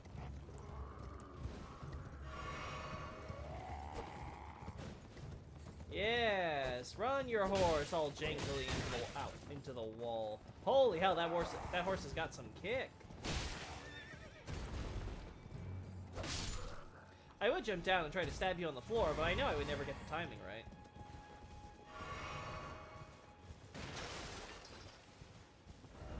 Alright, what are we missing on this path ahead? We're gonna try to keep to the map area and clear that stuff while we go through. I guess we can go northeast. Because I don't want to go do box area with all the double demi-human threat quite yet. We can go to the mine. Just have to avoid Agil. So yeah, let's do that. Let's go around the lake to the mine. Yeah, we're gonna dodge. We're gonna leave this here, this here, this here, as a reminder that we haven't explored these places. Room bear? Room bear? Room bear? No room bear.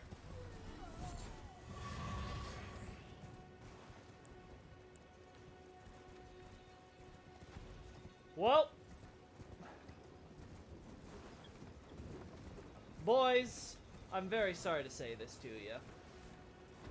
Oh. Right. Wrong button. But this is what I live for. Oh. Oh no!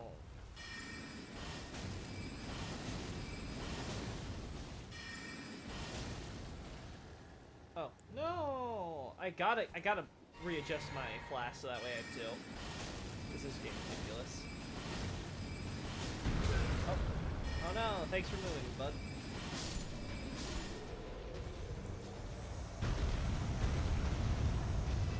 Woo!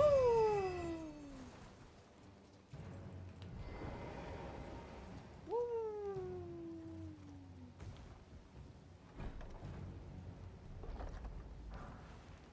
Great axe. Woo! Stuff I'm not gonna use. Yay!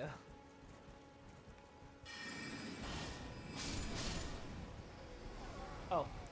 Right.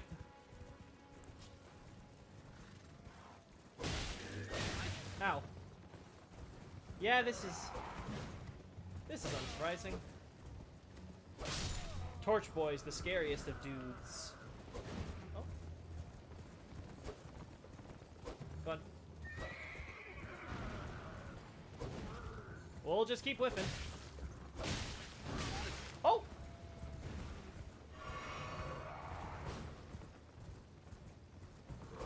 Oh, okay.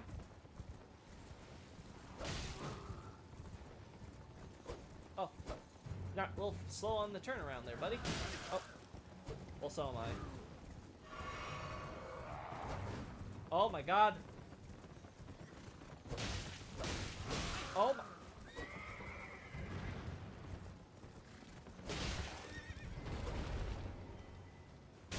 Die. Oh, look at that. I got the timing.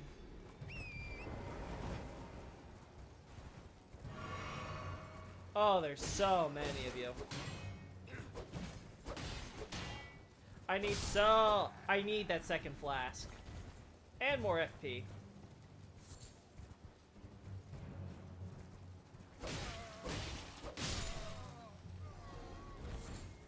We have so many level ups to chew through, so yeah.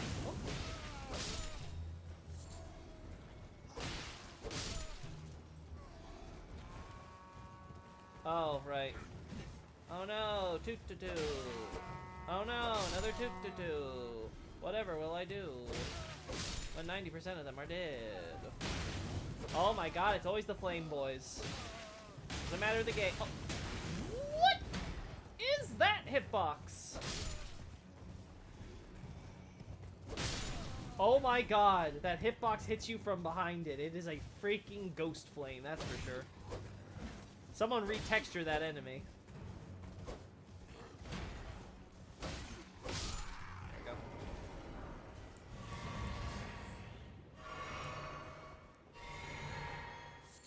There we go. Now that I've massacred an entire caravan, moving on. Oh! We got another one of those bots. Gosh. How many times do I have to freaking report this thing?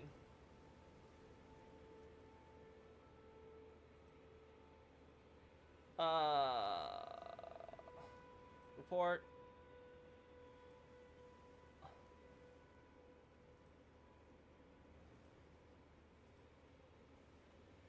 Hide user. There we go. Okay, that should do it. That should do it. Okay, another reason why I am assuming that this is a Tarnished as part of Godric's Tarnished hunts. Curious if we hear them only at night, because that just happens to be they're so exhausted during the day that they can only start moaning in pain when they wake up at night.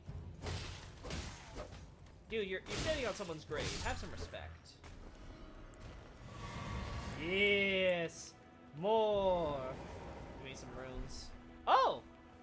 Pickled Foulfoot. Wait, doesn't this thing have, like, a special meaning? Who left this here?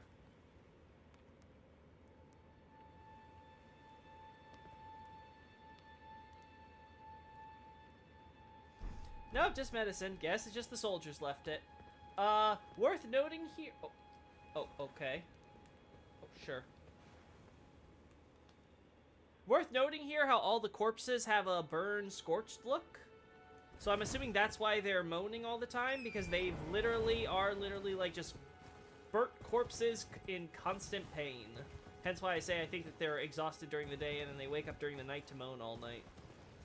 Which, that's kind of horrifying in its own way. Yes, I get you, Miranda. I'll be right there. Yes. I don't got anything on the fire for you, so we're just gonna have to play it cool. Oh, no.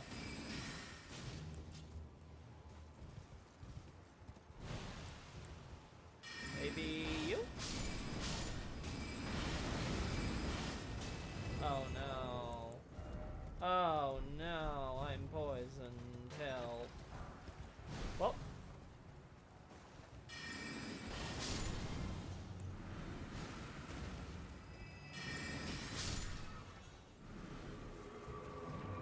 Oh.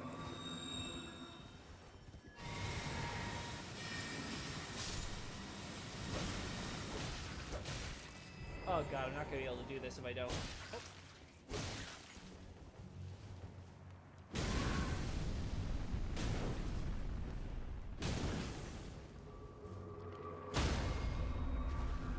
No!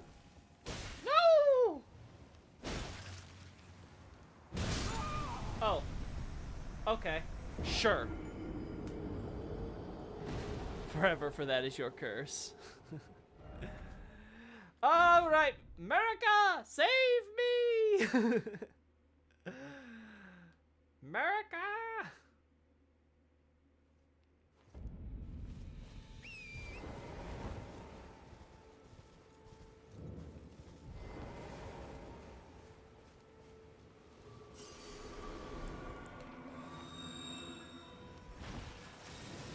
Listen, I don't need your angelic fake crap right now.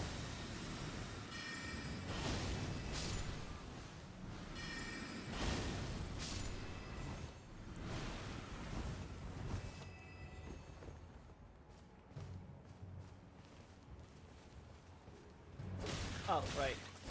Just stays forever, huh?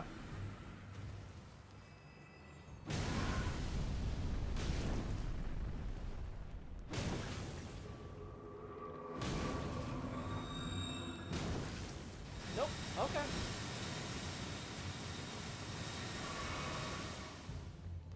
Just... There we go. Oh! Oh my god! You were facing the other way. And now you're facing this. You are so obnoxious. Your mother never loved you, Miranda. Oh. Yeah, I went there. Shocked? Should be.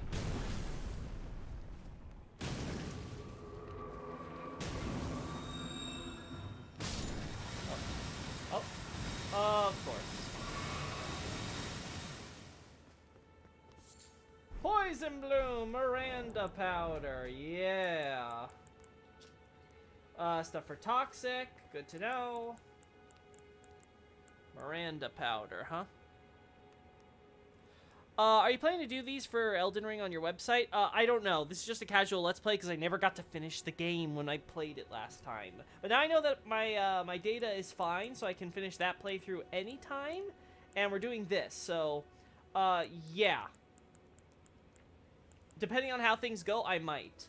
But again, my work is specifically for localization stuff. I trust you guys to do all the environmental and psychological and textual analysis on your own. Oh, whoopsie, I forgot. my angle is specifically what are the localization issues, and are they serious enough that they've affected understanding of the lore in major ways. And this has been true for Dark Souls 1, Dark Souls 2, and Dark Souls 3, and Demon Souls, and Bloodborne. And I haven't determined on Elden Ring. Now, do I think that the localization is gotten to the point where it's suddenly doing better. Well, maybe. I don't know.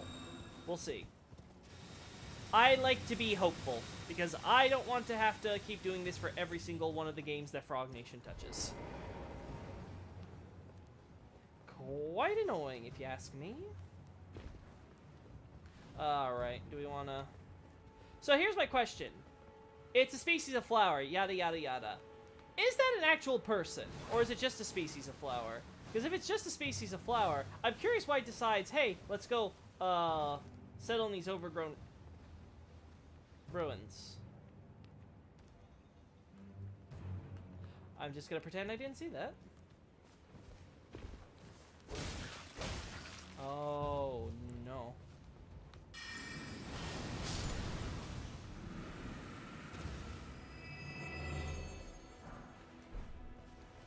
More glowstones, unsurprising given the giant ruin that went through here. Now this looks like it was a checkpoint. Yeah, it's a waypoint. Yeah, so this was a checkpoint that was set up along the road for obvious reasons. Yeah, we're gonna see Dragonburnt ruins here.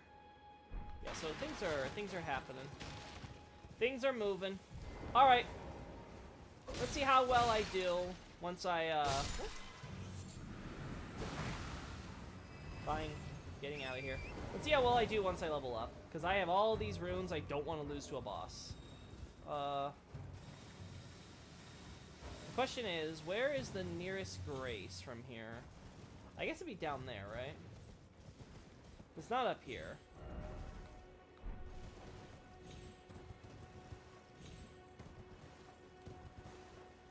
Or maybe not? Maybe I'm misremembering and there is something here? We're gonna find lots of dudes in chairs pointing at different things. I am not commenting on them all. It's just very obvious that they're like, hey, dude in chair, he liked looking at this thing, and then he died. Smile.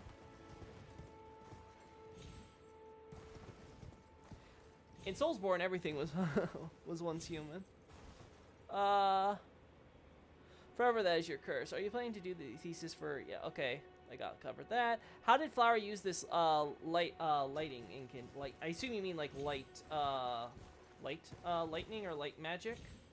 That's what I would like to know. I'm very curious how that works. Again, this is not like my lore play, where this is just a normal let's play. So this will just be me commenting in a sort of lore investigation. I am learning, like I'm sure many of you are, as you try to parse this game. Who knows? Maybe I'll say something really insightful, or maybe I'll say something really stupid. That's the beauty about this. You have no idea, so tune in every time. You never know when I might be saying something completely off the wall, batshit insane. Hey, Sorcerer Boy. I'm looking for a Grace. You seen that? Oh, who am I kidding? Of course you haven't. We can see a graveyard near our, friends. Come on. You have got to be kidding me. Torrent! Angle! Well, thanks, dude. You took one for Mr. President. But, ah! Wolf! Wolf beat horse. How did Tree Archive win? Sneed, don't you dare. That is years down the line if it ever happens. We still got a Fog Archive. We still got an Abyssal Archive 2 and 3 to work through. We still got Bloodborne Archive, slowly but surely. That's gonna be a thing. For sure. I am actually surprised. When I first looked through at Bloodborne, I knew that there was a lot of stuff that was in there, but I didn't realize how much. Because at first, it was like, I was looking through... when I was like, all the stuff I happened to look at, when I was like, oh, let me look at this text, let me look at this text. It all happened to be stuff that wasn't very problematic with the localization. So I was like, not as much as before. I guess Bloodborne's got a really decent localization. Then I looked at the rest of it, and I was like, oh, buddy, do we have a lot to break down here? And I just kept finding more and more, and I was just like, oh, boy. Oh, boy.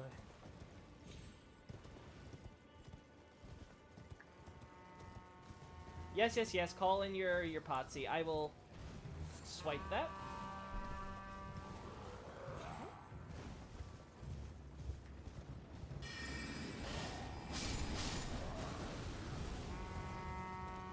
Oh no! Whatever will I do?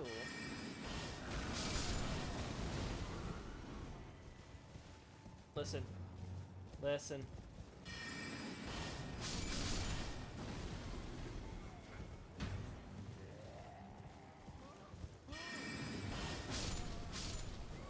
Dang it, I was hoping that soldier would walk right into it, but nope.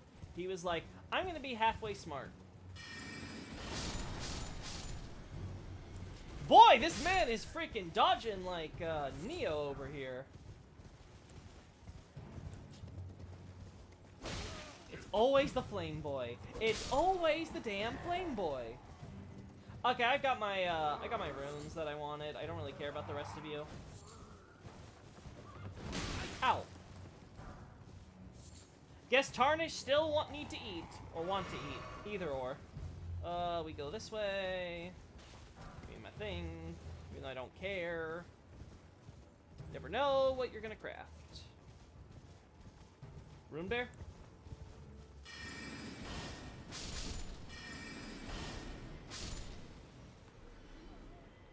Nope, no rune bear. Still further down. Over there, I guess. Woo. So as we can see, there's a graveyard kind of out here in the middle of nowhere. We're actually getting a little outside the map than I would like, but okay. Obviously, we have the wolves here because they're feasting on the bodies. Duh.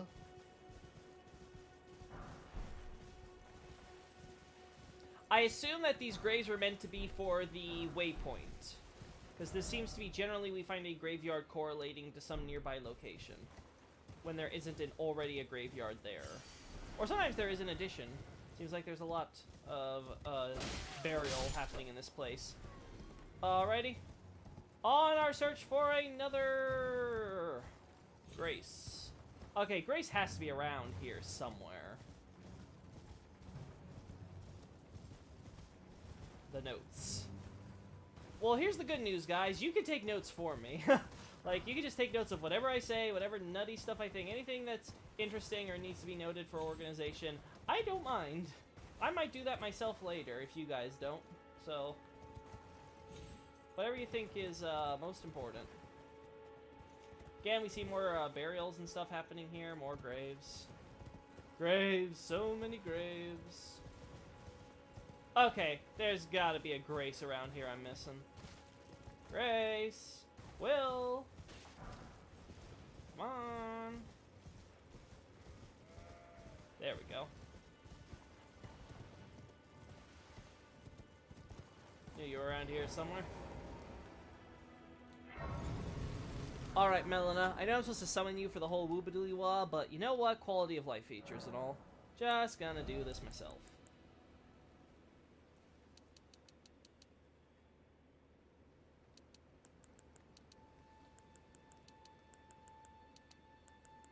Wait, how much am I getting?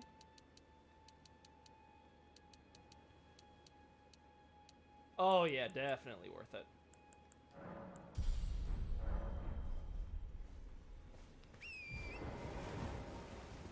Alright, time to deal with Mad Pumpkin, bro.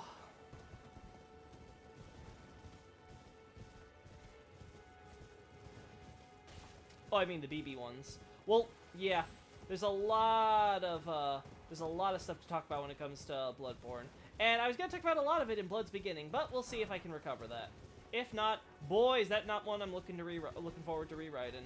I was very happy with the final product. You guys were going to get stuff on the background classes for each thing, a breakdown of all their stats. You were going to get how that fit into the larger cosmological implications. You were going to get into, obviously, defining blood and how it fits into the universe's cosmic origins. Obviously, the cosmos itself and the arcane. We were going to touch a little bit on beasts. In fact, the funny thing was I was actually debating whether or not to add one more paragraph on beasts at the time, but... C'est la vie! Alright. Yeah, that's what I was expecting. Oh.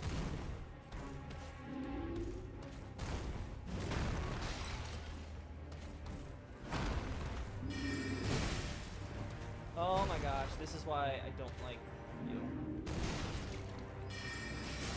I can't just strafe you at least. I gotta try to get behind you so I don't hit your head. Or just, you know, get into your face and then I get under your face.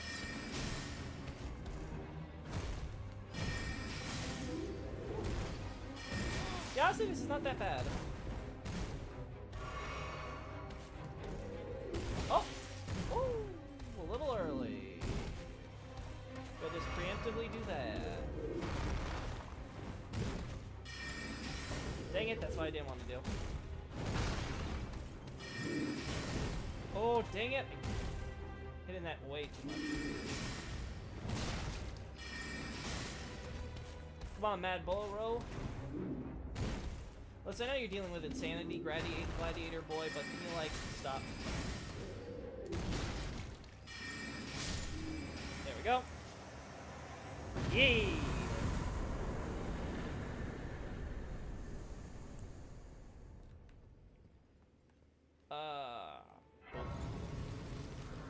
FYI, they patched the light roll to be really good now, a lot better than in Dark Souls 3. I don't think I ever used light roll though, right? I only use medium roll, so I don't know if that'll be relevant to me, but that is cool. I'm assuming it's something like speed or distance, right? I can't imagine they affected iframes.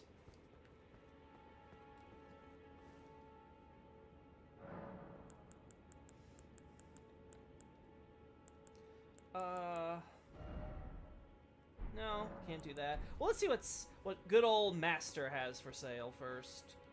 Hey! I've noticed that you got Mad Pumpkin Bro kind of trapping you in here. Tarnished, are we? I wonder you should turn up here. Just using him as your guard, huh? Selen, a sorcerer, quite plainly. Wow, you're cold, lady. A yen for glintstone sorceries. Only a yen for all your glintstone sorceries? What a steal! Passable, but one must choose one's masters wisely. I was exiled from the Academy of Rea Lucaria as a reviled, apostate witch. Do you still wish to learn from me? Sure, whatever. Well, you are a piece of work. Listen, I'm not from here, Very lady. well. What do I care? You are now my protege in glintstone I don't care for sorcery. your stupid religion. But I refuse to coddle or cast kind words. Never. Anticipate grievances, young apprentice. I can't believe they put the sun in Elden Ring. Dark Souls had that. It's lazy reuse. Yeah, I have my complaints about the reuse in this game, but like, yeah, it's definitely like, it's not the worst thing in the world considering all the assets they reuse. I just find it hilarious that it's like all Cathedral of the Deep assets. They're like, let's just use all the fancy stuff there. Glintstone Pebble. We already have that. Glintstone Stars. I'll be honest. Is any of this stuff worth it? I think I already got the basic sorceries I need, right? And I don't see any... Like, do I need to learn stuff for her to advance her questline or something? Not in thought. Mm-hmm. Young apprentice. First things first. You are a tadpole when it comes to magic. Infantile. Without the legs to walk. I wonder So, why you to use that become metaphor. sorcerer, first, you must face your ignorance. Yes, enlighten me like No. Freck. Shall we start? Yeah. Alright. You were useless. I shouldn't have saved you. I regret everything. Let's keep going. Alright, so what was the plan? We're not going here, so we'll leave another thing there. Only got 5 of these, so... yeah, we're gonna circle around to Dragon Burnt Ruins, right? Yeah, and then we'll get to the mine.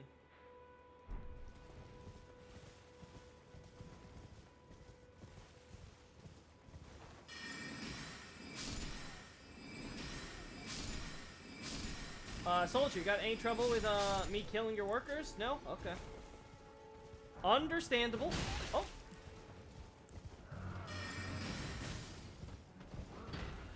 Listen, buddy, I got time.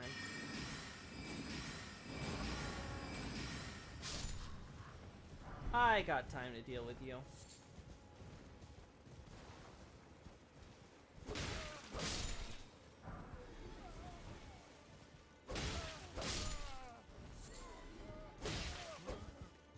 Yes, coward, fear of me, you cowardly, dastardly nobles, who have never had to live a hard day's work in your life. Alright.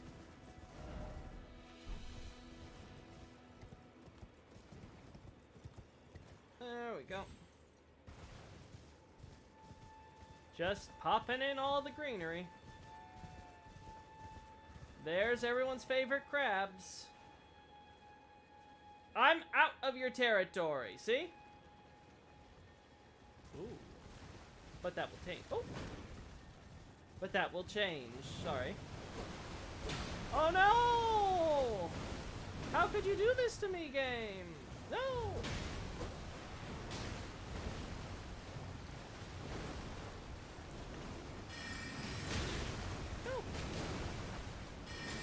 No! Curse you, crabs. You ruined everything. Ow. Yeah, I'll hit each other. Stop hitting yourselves. You need a specific spell to advance your questline. Pebble's the best range sorcery for the cost, but Slicer is good if you get the scroll for it. Wait, but I have Pebble. I was being facetious. No, you can, I can't, no, you can, not now, you can go elsewhere. Okay. So we'll be going here. We're gonna have to just wait until, we advance things along then. We'll just ignore our master. I'm glad that I don't have to buy all her sorceries, though, unlike a certain other person if you were the sorcerer class, Croft Gorbeck. He's like, I need to teach you, but I already know this. I need to teach you. It's very important. Oh.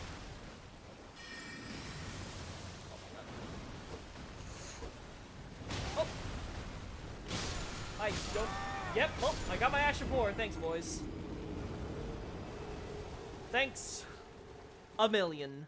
Time for crab, yeah, time for crab. Don't worry, guys. We have a horse. The crabs aren't a pain in the ass anymore. Not when they swarm you, they aren't. They are most certainly a pain then.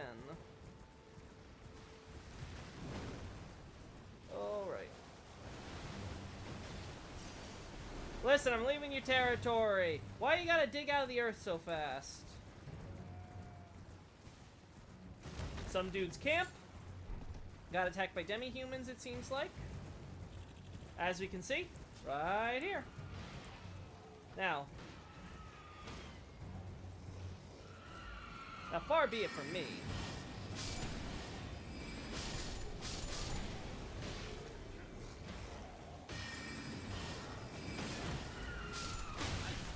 Oh, the crabs followed.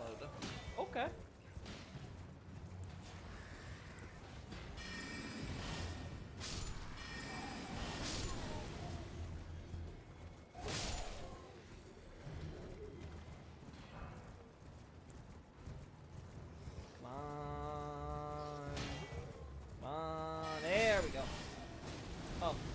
Kill him yourself. Whoopsie. Well, at least I let you have the kill. Alright, demi-humans down. Look at that. Well, this is awkward, boys. Wasn't expecting to run into you here, and you weren't expecting to run into me, clearly. Well, that's how it be. Alright, ambush me. Ambush me, you cowards.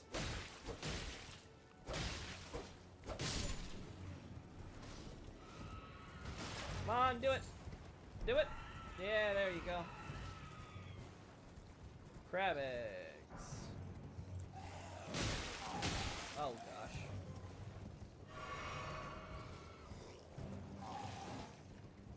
Can I get a good... Ooh, yeah, I can. I'll get my angle. Nice. Perfect. I wanted to get more of you in a group, but we'll deal with... Oh, right. Fine. I gotta adjust my flasks! Oh. Oh, boy. Now, what triggers the round table hold? Besides going behind Stormvale, obviously. Trying not to accidentally advance Rodriga's questline this time.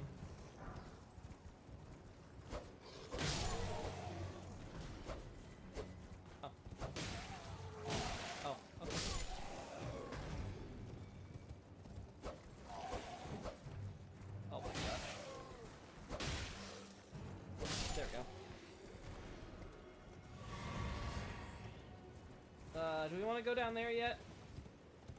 No. Don't care, so. I never thought something would scare me as much as Dark Souls 3 crabs, but those lobsters are something else. Oh yeah, let's talk about the prawn. Those giant oversized frickin' shrimp.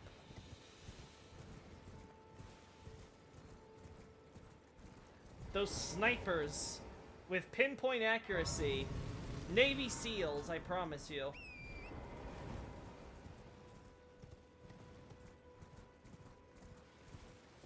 Oh, hey, buddy. You must be the new Tarnished. Wait, I have a reputation? Steer clear of Agil Lake, fledgling. A dragon roosts there, and it's as fearsome as it is majestic. I'm sure. Unless you're mad or wish to be burned alive, stay clear of the lake. Oh, I see. So Kilmar gets the option. Okay, that might be worth it then. Alrighty. So, gotcha, buddy. Steer clear of the lake. Totally will do that. No problemo. Now, here's my question. Is Flame actually effective at killing Tarnished? Because obviously we see how the Tarnished hunts seem to involve burning all the Tarnished and then pretty much putting them on poles until they slowly die. Oh. Oh. Is this the thing I was at earlier? Pebble, pebble, pebble, pebble. There we go. You are surprisingly weak to magic. No wonder your souls are so worthless. Look at you, you're pregnant. How adorable. Time to end your line. Look at how many babies you already have. I don't need giant more of you. Can you, like, wait? I'm, like, having a moment with Crab here. Goodness me, you could wait your turn.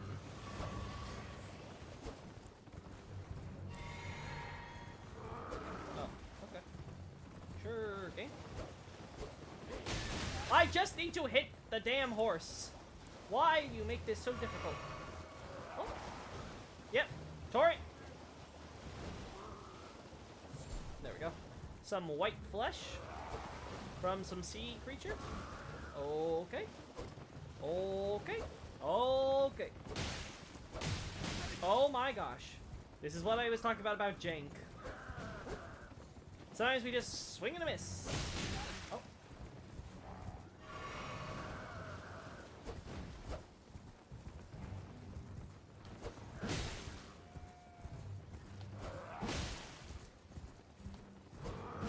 There we go. Oh. Woo! Yeah, Millwood Knight wannabe, I get you. Oh, never mind. You're the genuine article. You came first. I'm sure. There we go. Get away from me. Caden, they come from the north, right? So. Caden trousers. Yeah, mounted toss wintry north. We gotta go. Cade is the name of their home settlement. Greaves worn by soldiers rust worn. So it looks like they're a tribe from the north of humans. Don't know what they decide. Don't know how Godric got in touch with them and convinced them to like join his cause, since he's such a loser. But whatever. All right, we got the Dragon Ruins. So if we need any proof that this lake wasn't always here, or at least wasn't as big as it is now, well, definitely not.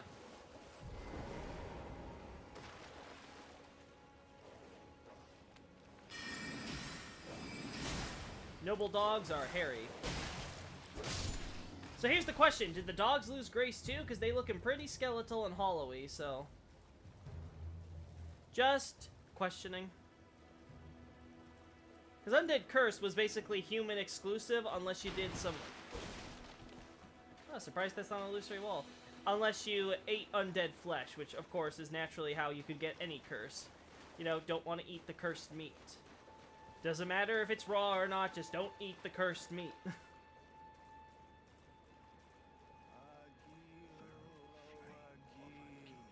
Because these guys are making a big deal about, like, Agil's flame ending them, so I'm assuming, like, Does, like, burning actually do anything to Tarnished? Is there, like, some special property to flame? Or dragon flame, maybe? Because they ain't burning themselves, even though they got plenty of fire. Oh my god, it's tanky.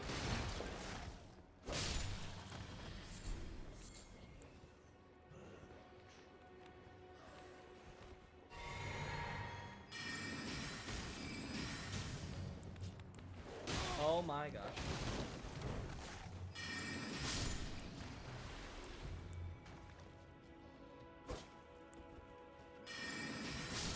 Yeah.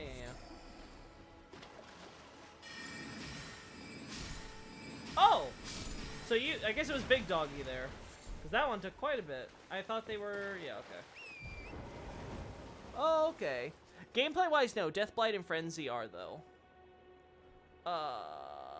Someone should make a mod where the lobsters are constantly spouting the Navy SEALs copy pasta. Reach the side of Glace outside Limgrave. Okay, yeah, but you can refuse to go to the round table by pressing the black/dodge button at the prompt. Yeah, it's true, but does that affect Rodriga's questline at all? Like, does she still go regardless of what we try to do with her? Just kinda curious. God, yeah, adding more mind is definitely something to do until we get more flask, because, oh boy, does having more FP change a lot here. We're going here.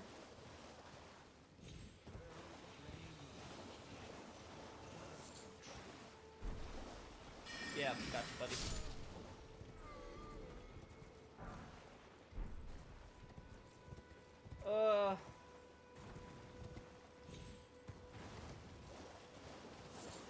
Crab eggs, nothing special. That is one problem with Elden Ring that I have. It has that Dark Souls 2 problem where there's a lot of just generic items you can grab from stuff that doesn't really characterize the area, at least in not too specific way. Again, it's not like Dark Souls 3. That's for sure. Oh. Well, this is awkward.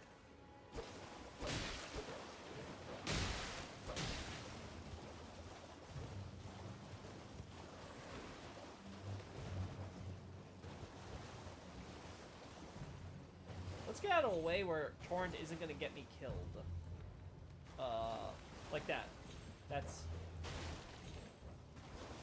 Come on, doggy. There we go. There we go. Perfect! Nice! God, I love this system better than Dark Souls 3's random. I get the idea, right? It's heat, you can get it from anywhere, because we're Ash, and blah, blah, blah. I get the concept. But boy, was that gameplay mechanic so inconsistent. It's like, oh, hey, it's nice to have, and then you don't have it. And then you're like, oh, okay, then what's the point of having it? Nope. Agheel coming flying in from that direction. It makes me wonder if Agheel comes from the... Oh, sorry. Moving along, my friend. It makes me curious if Agheel is coming all the way from, what do they call it? The Dragon Barrow? Dragon Mound? I think it's just they don't want to die. It's the only instance of the game outside the Flame of Frenzy, but that's peculiar where someone begs to be burned. Yeah, I find it very weird, because it's like, oh, I want to die. Well, you can kill yourself. Let's assume that doesn't work. Okay, you can kill each other with flame. Why do you need the dragon? Again, I don't get it. If it's the idea is, well, we don't want to be assisted suicide. We want it to be our own choice or independent. You know what? I'm not going to do this until we first get ourselves the grace. Again, very peculiar. So I'm trying to follow. Alright, let's rest here first, get some levels in. See how fast we can do this dungeon. Yes. More damage. Now I forget, does damage affect your movement thing at all? I mean, sorry, the stamina guard for the enemies have it all.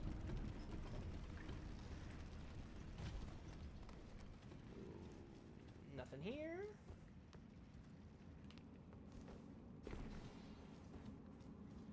something here. Golden rune, huh? Don't see anything. I hear you, buddy. I'm coming.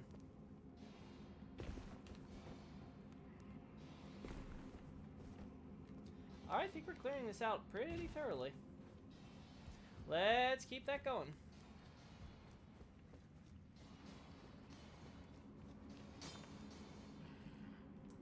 I don't remember. How did magic do against you? Oh, wonderful, lovely. This'll be a fun time. I can already feel it. Oh, this is gonna be a absolutely fantabulous time. Why didn't I do this first?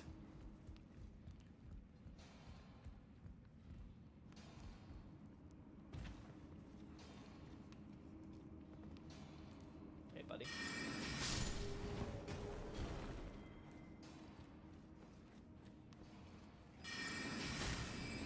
Oh, it's you. Rats. Dark Souls 3 rats. Higher definition! Alright. Smithing stone. I forget, what does my staff need to upgrade? I don't think it needs this stuff, actually. So I don't know if this actually serves any purpose for me. But I'm having fun, so... What do I care? I'm here to discover things. So clearly Godric's got his own little mine here. His only mine, it would seem. Did I get the one up here? I want to say yes, but... Nope, I didn't get this one. So yeah, I gotta check everything they're mining. Oh yeah, so that's where the thing is. Boop.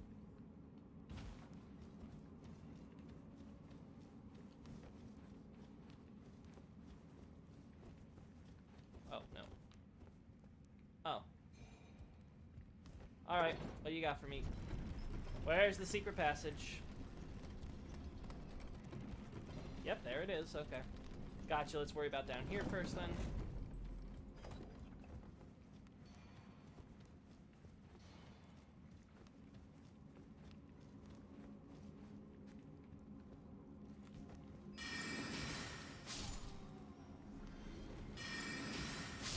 I see if you don't do the mining, the dogs get to chowing.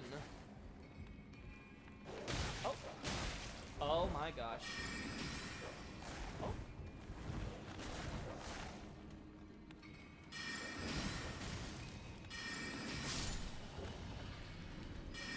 Oh. Oh, these boys be tanky.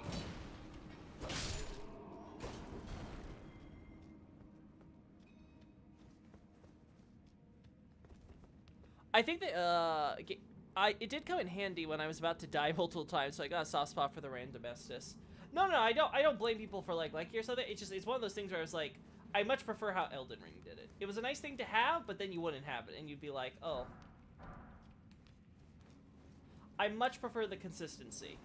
Because if the idea is, hey, keep going, then let it be more consistent, which is what Elden Ring did. But again, it's not a bad system. I mean, hey, free Estus at random is better than no Estus, right? So, it just would be nice if it was a little more consistent.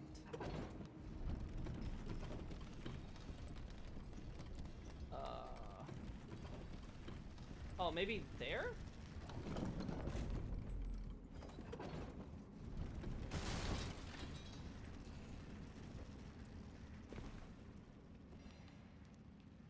I'm not seeing anything. Might be nothing.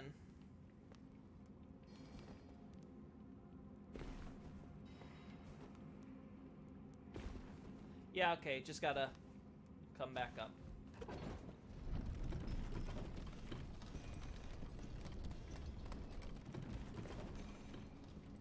America! Good to see ya.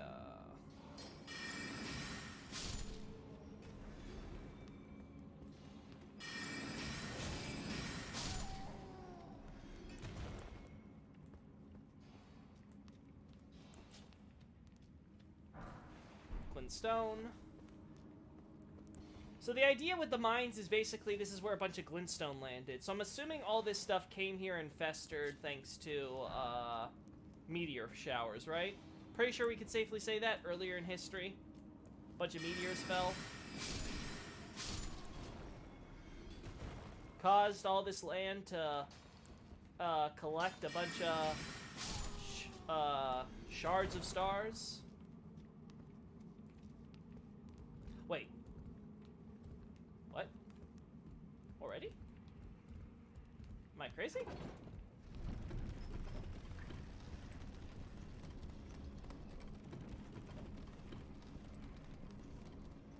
Okay. Let's go back up. And then we will go back down. I didn't check to grab stuff from the wall again, did I? I gotta do that. Make sure I'm not missing anything.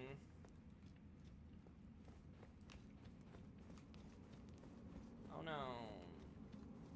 No, no. It's hard with these beginner ones because they're easy to miss compared to later areas. If you get the 2s and 3s, it's like, oh, okay, I see that. Now, we shall come here. Come hither, child. Oh. Still no holes? Really? You did that for the first one, and then you're... Oh, there we go.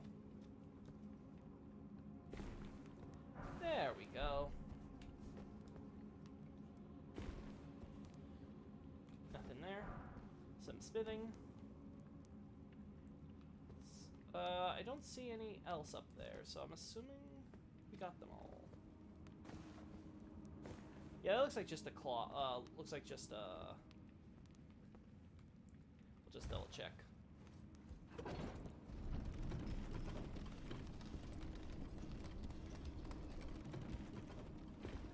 Yeah, just a candle. Nothing up here.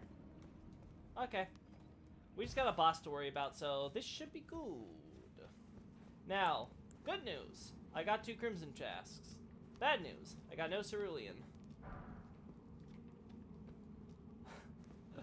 We'll see how this works out. It's just Stone Boy, right? So, hopefully this will be enough to deal with him. Now we kind of see here what looks like the center of a meteor strike in this little chamber here. We'll talk about it in a second.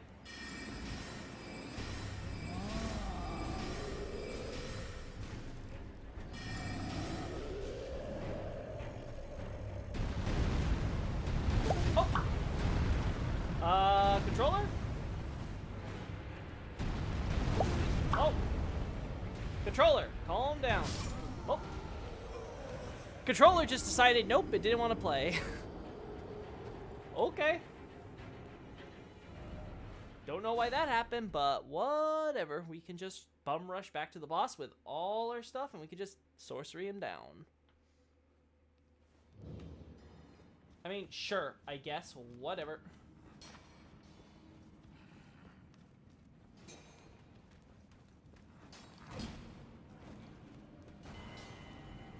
I'm so confident I won't even care about this.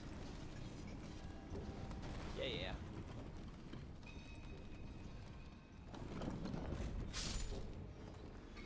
Thanks, buddy.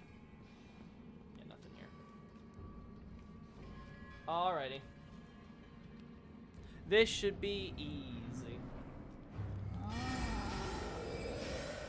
Interesting how this guy seems to have turned to stone working down here, much like everyone else. So it doesn't seem to be a race thing, it just seems to be, kind of a draconification type deal. Be around the stone, might turn into stone.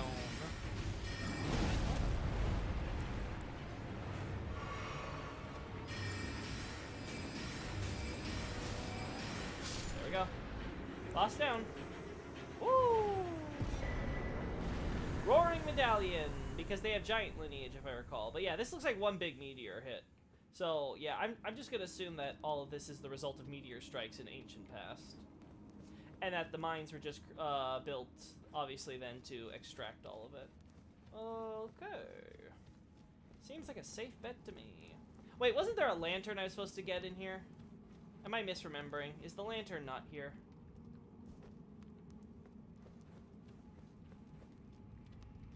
Did I done goof?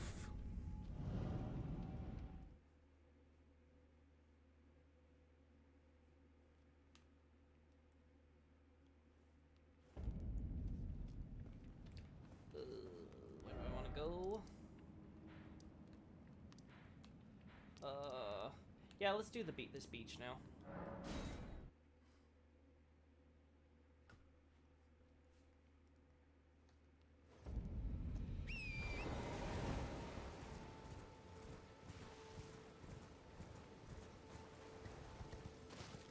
Where's the fall point?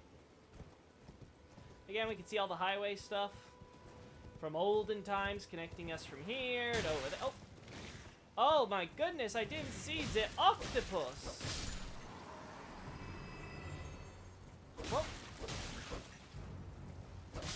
Sorry, this isn't a tentacle hentai. Come back another day. Oh, you got your ovaries ready for it and everything. Sorry, girls. Oh, there you are.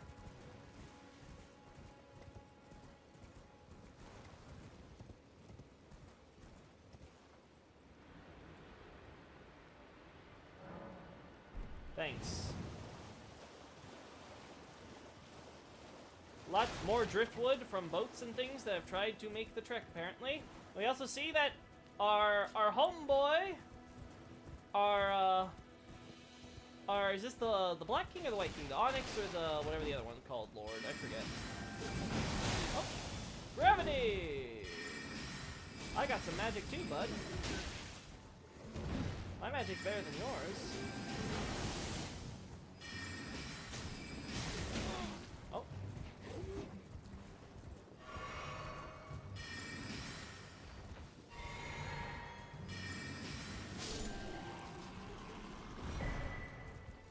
Ash of War, Gravitas. Yeah, just the nobles.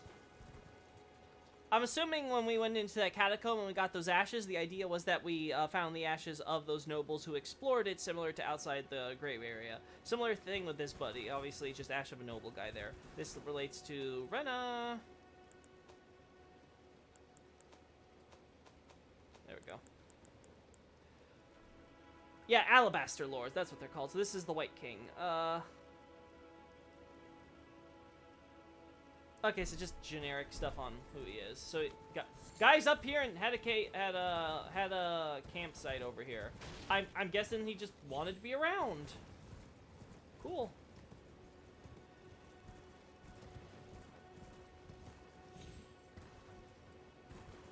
Oh, I see. You and your big little crabs can fuck off. A lump of flesh. Yeah, that seems about right.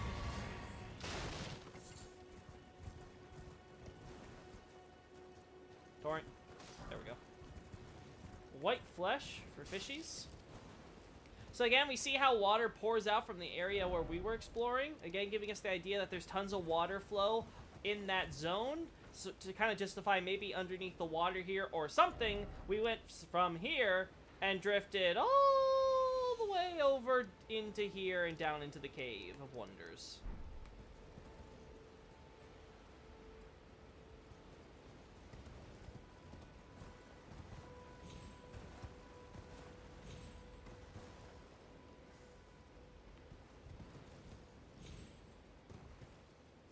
Got just crabs, scavenging the remains of people who try to come ashore. Makes you wonder how we ended up getting here. Did we travel by little tiny dinghy or on big ship? Did our big ship crash? Questions, questions, game.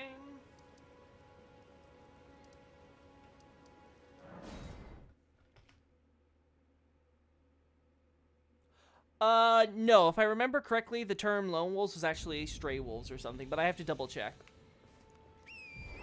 I'll make sure to answer that. I'll make sure to have that for the next vid, so that way you can at least look at the VOD if you want. I'll do it at the beginning and everything. If he pulls things to himself, he's an Alabaster Lord. If not, Onyx Lord. Oh, that's a cool difference. Also, the sword is different. Neat! Well, I think that's enough for now, though. Let's finish this off on the guy I didn't want to talk to. Oh, yes. Tarnished, are we? Yep. Come to the lands between for the Elden Ring? Hmm? Yes. Of course you have. No shame in it. Yep. Unfortunately for you, however, you are maidenless. Oh, shut up. Without guidance, without the strength I of got me some runes, beaches. and without an invitation Well, one. to the round table. And she kind of hold, ghosts me all the you time, are fated, both literally and figuratively. it seems, to die No, maybe I in was tricked. obscurity.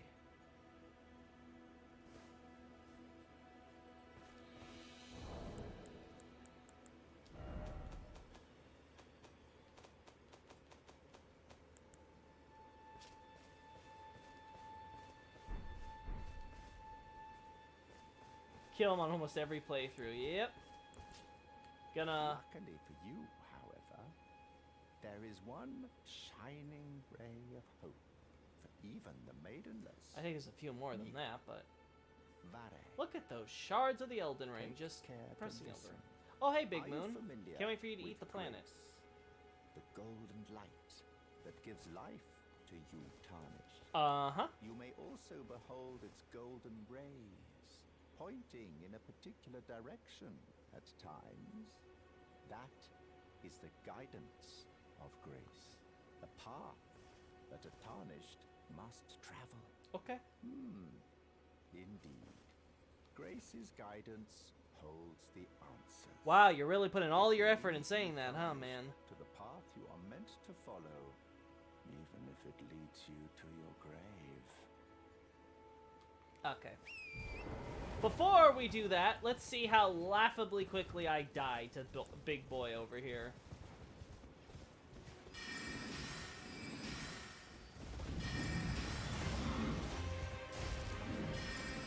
Oh.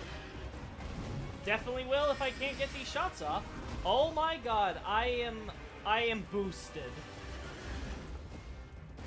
Oh. Ow, Torrent. Yeah. Ow. Holy hell, you reflected that faster than I remember. And this is why we don't go against him first try. Okay. We are ending things here. That was fun, everybody. But you know what? I value my life more than, well, I should say I value my sanity more than my life. So we're not going to keep on hitting, through that. He's not that hard. No, he's not, but I don't want to deal with him as a sorcerer, and he's got that reflect. So we will be trying him next time. Or maybe after, like, next time, depending on how many... Because, you know what? This game, you get distracted. There's a lot of stuff we haven't done. We haven't done Dragon Boy, who we'll also do later. We haven't done any of the stuff for Bach down here. Gone to the church. Haven't done any of the northeastern stuff. Still have all of this up here. Like, we're pretty much packed. And then there's, of course, Weeping Peninsula, which is an entire other thing. So, like, we gotta do that eventually. So I think we're going to do, like, something like, we'll cover all the ground here, swoop up, down, up this way, go here and around. Oh, no, we don't want to go here. We want to stop here, right, do all the beaches, then go through, because we've got all this stuff, we should be good. Then go up here and around and up there, and do all that across to there. And then we'll head south. All the way to Weeping. Yeah, so that'll be it next time. Gotcha! Alright, everybody. It was great having you here. Thanks for the first stream of Elden Ring. I want to go a little bit longer for the people who came late. Thanks so much. I really appreciate it. But all the good things must come to an end, so bye-bye.